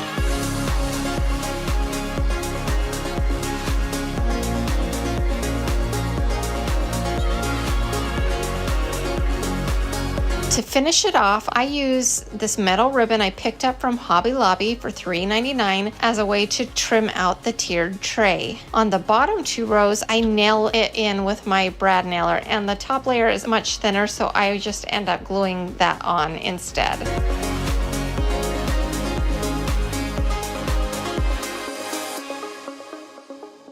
I also add 4 wooden feet to the bottom just as a little extra decorative touch.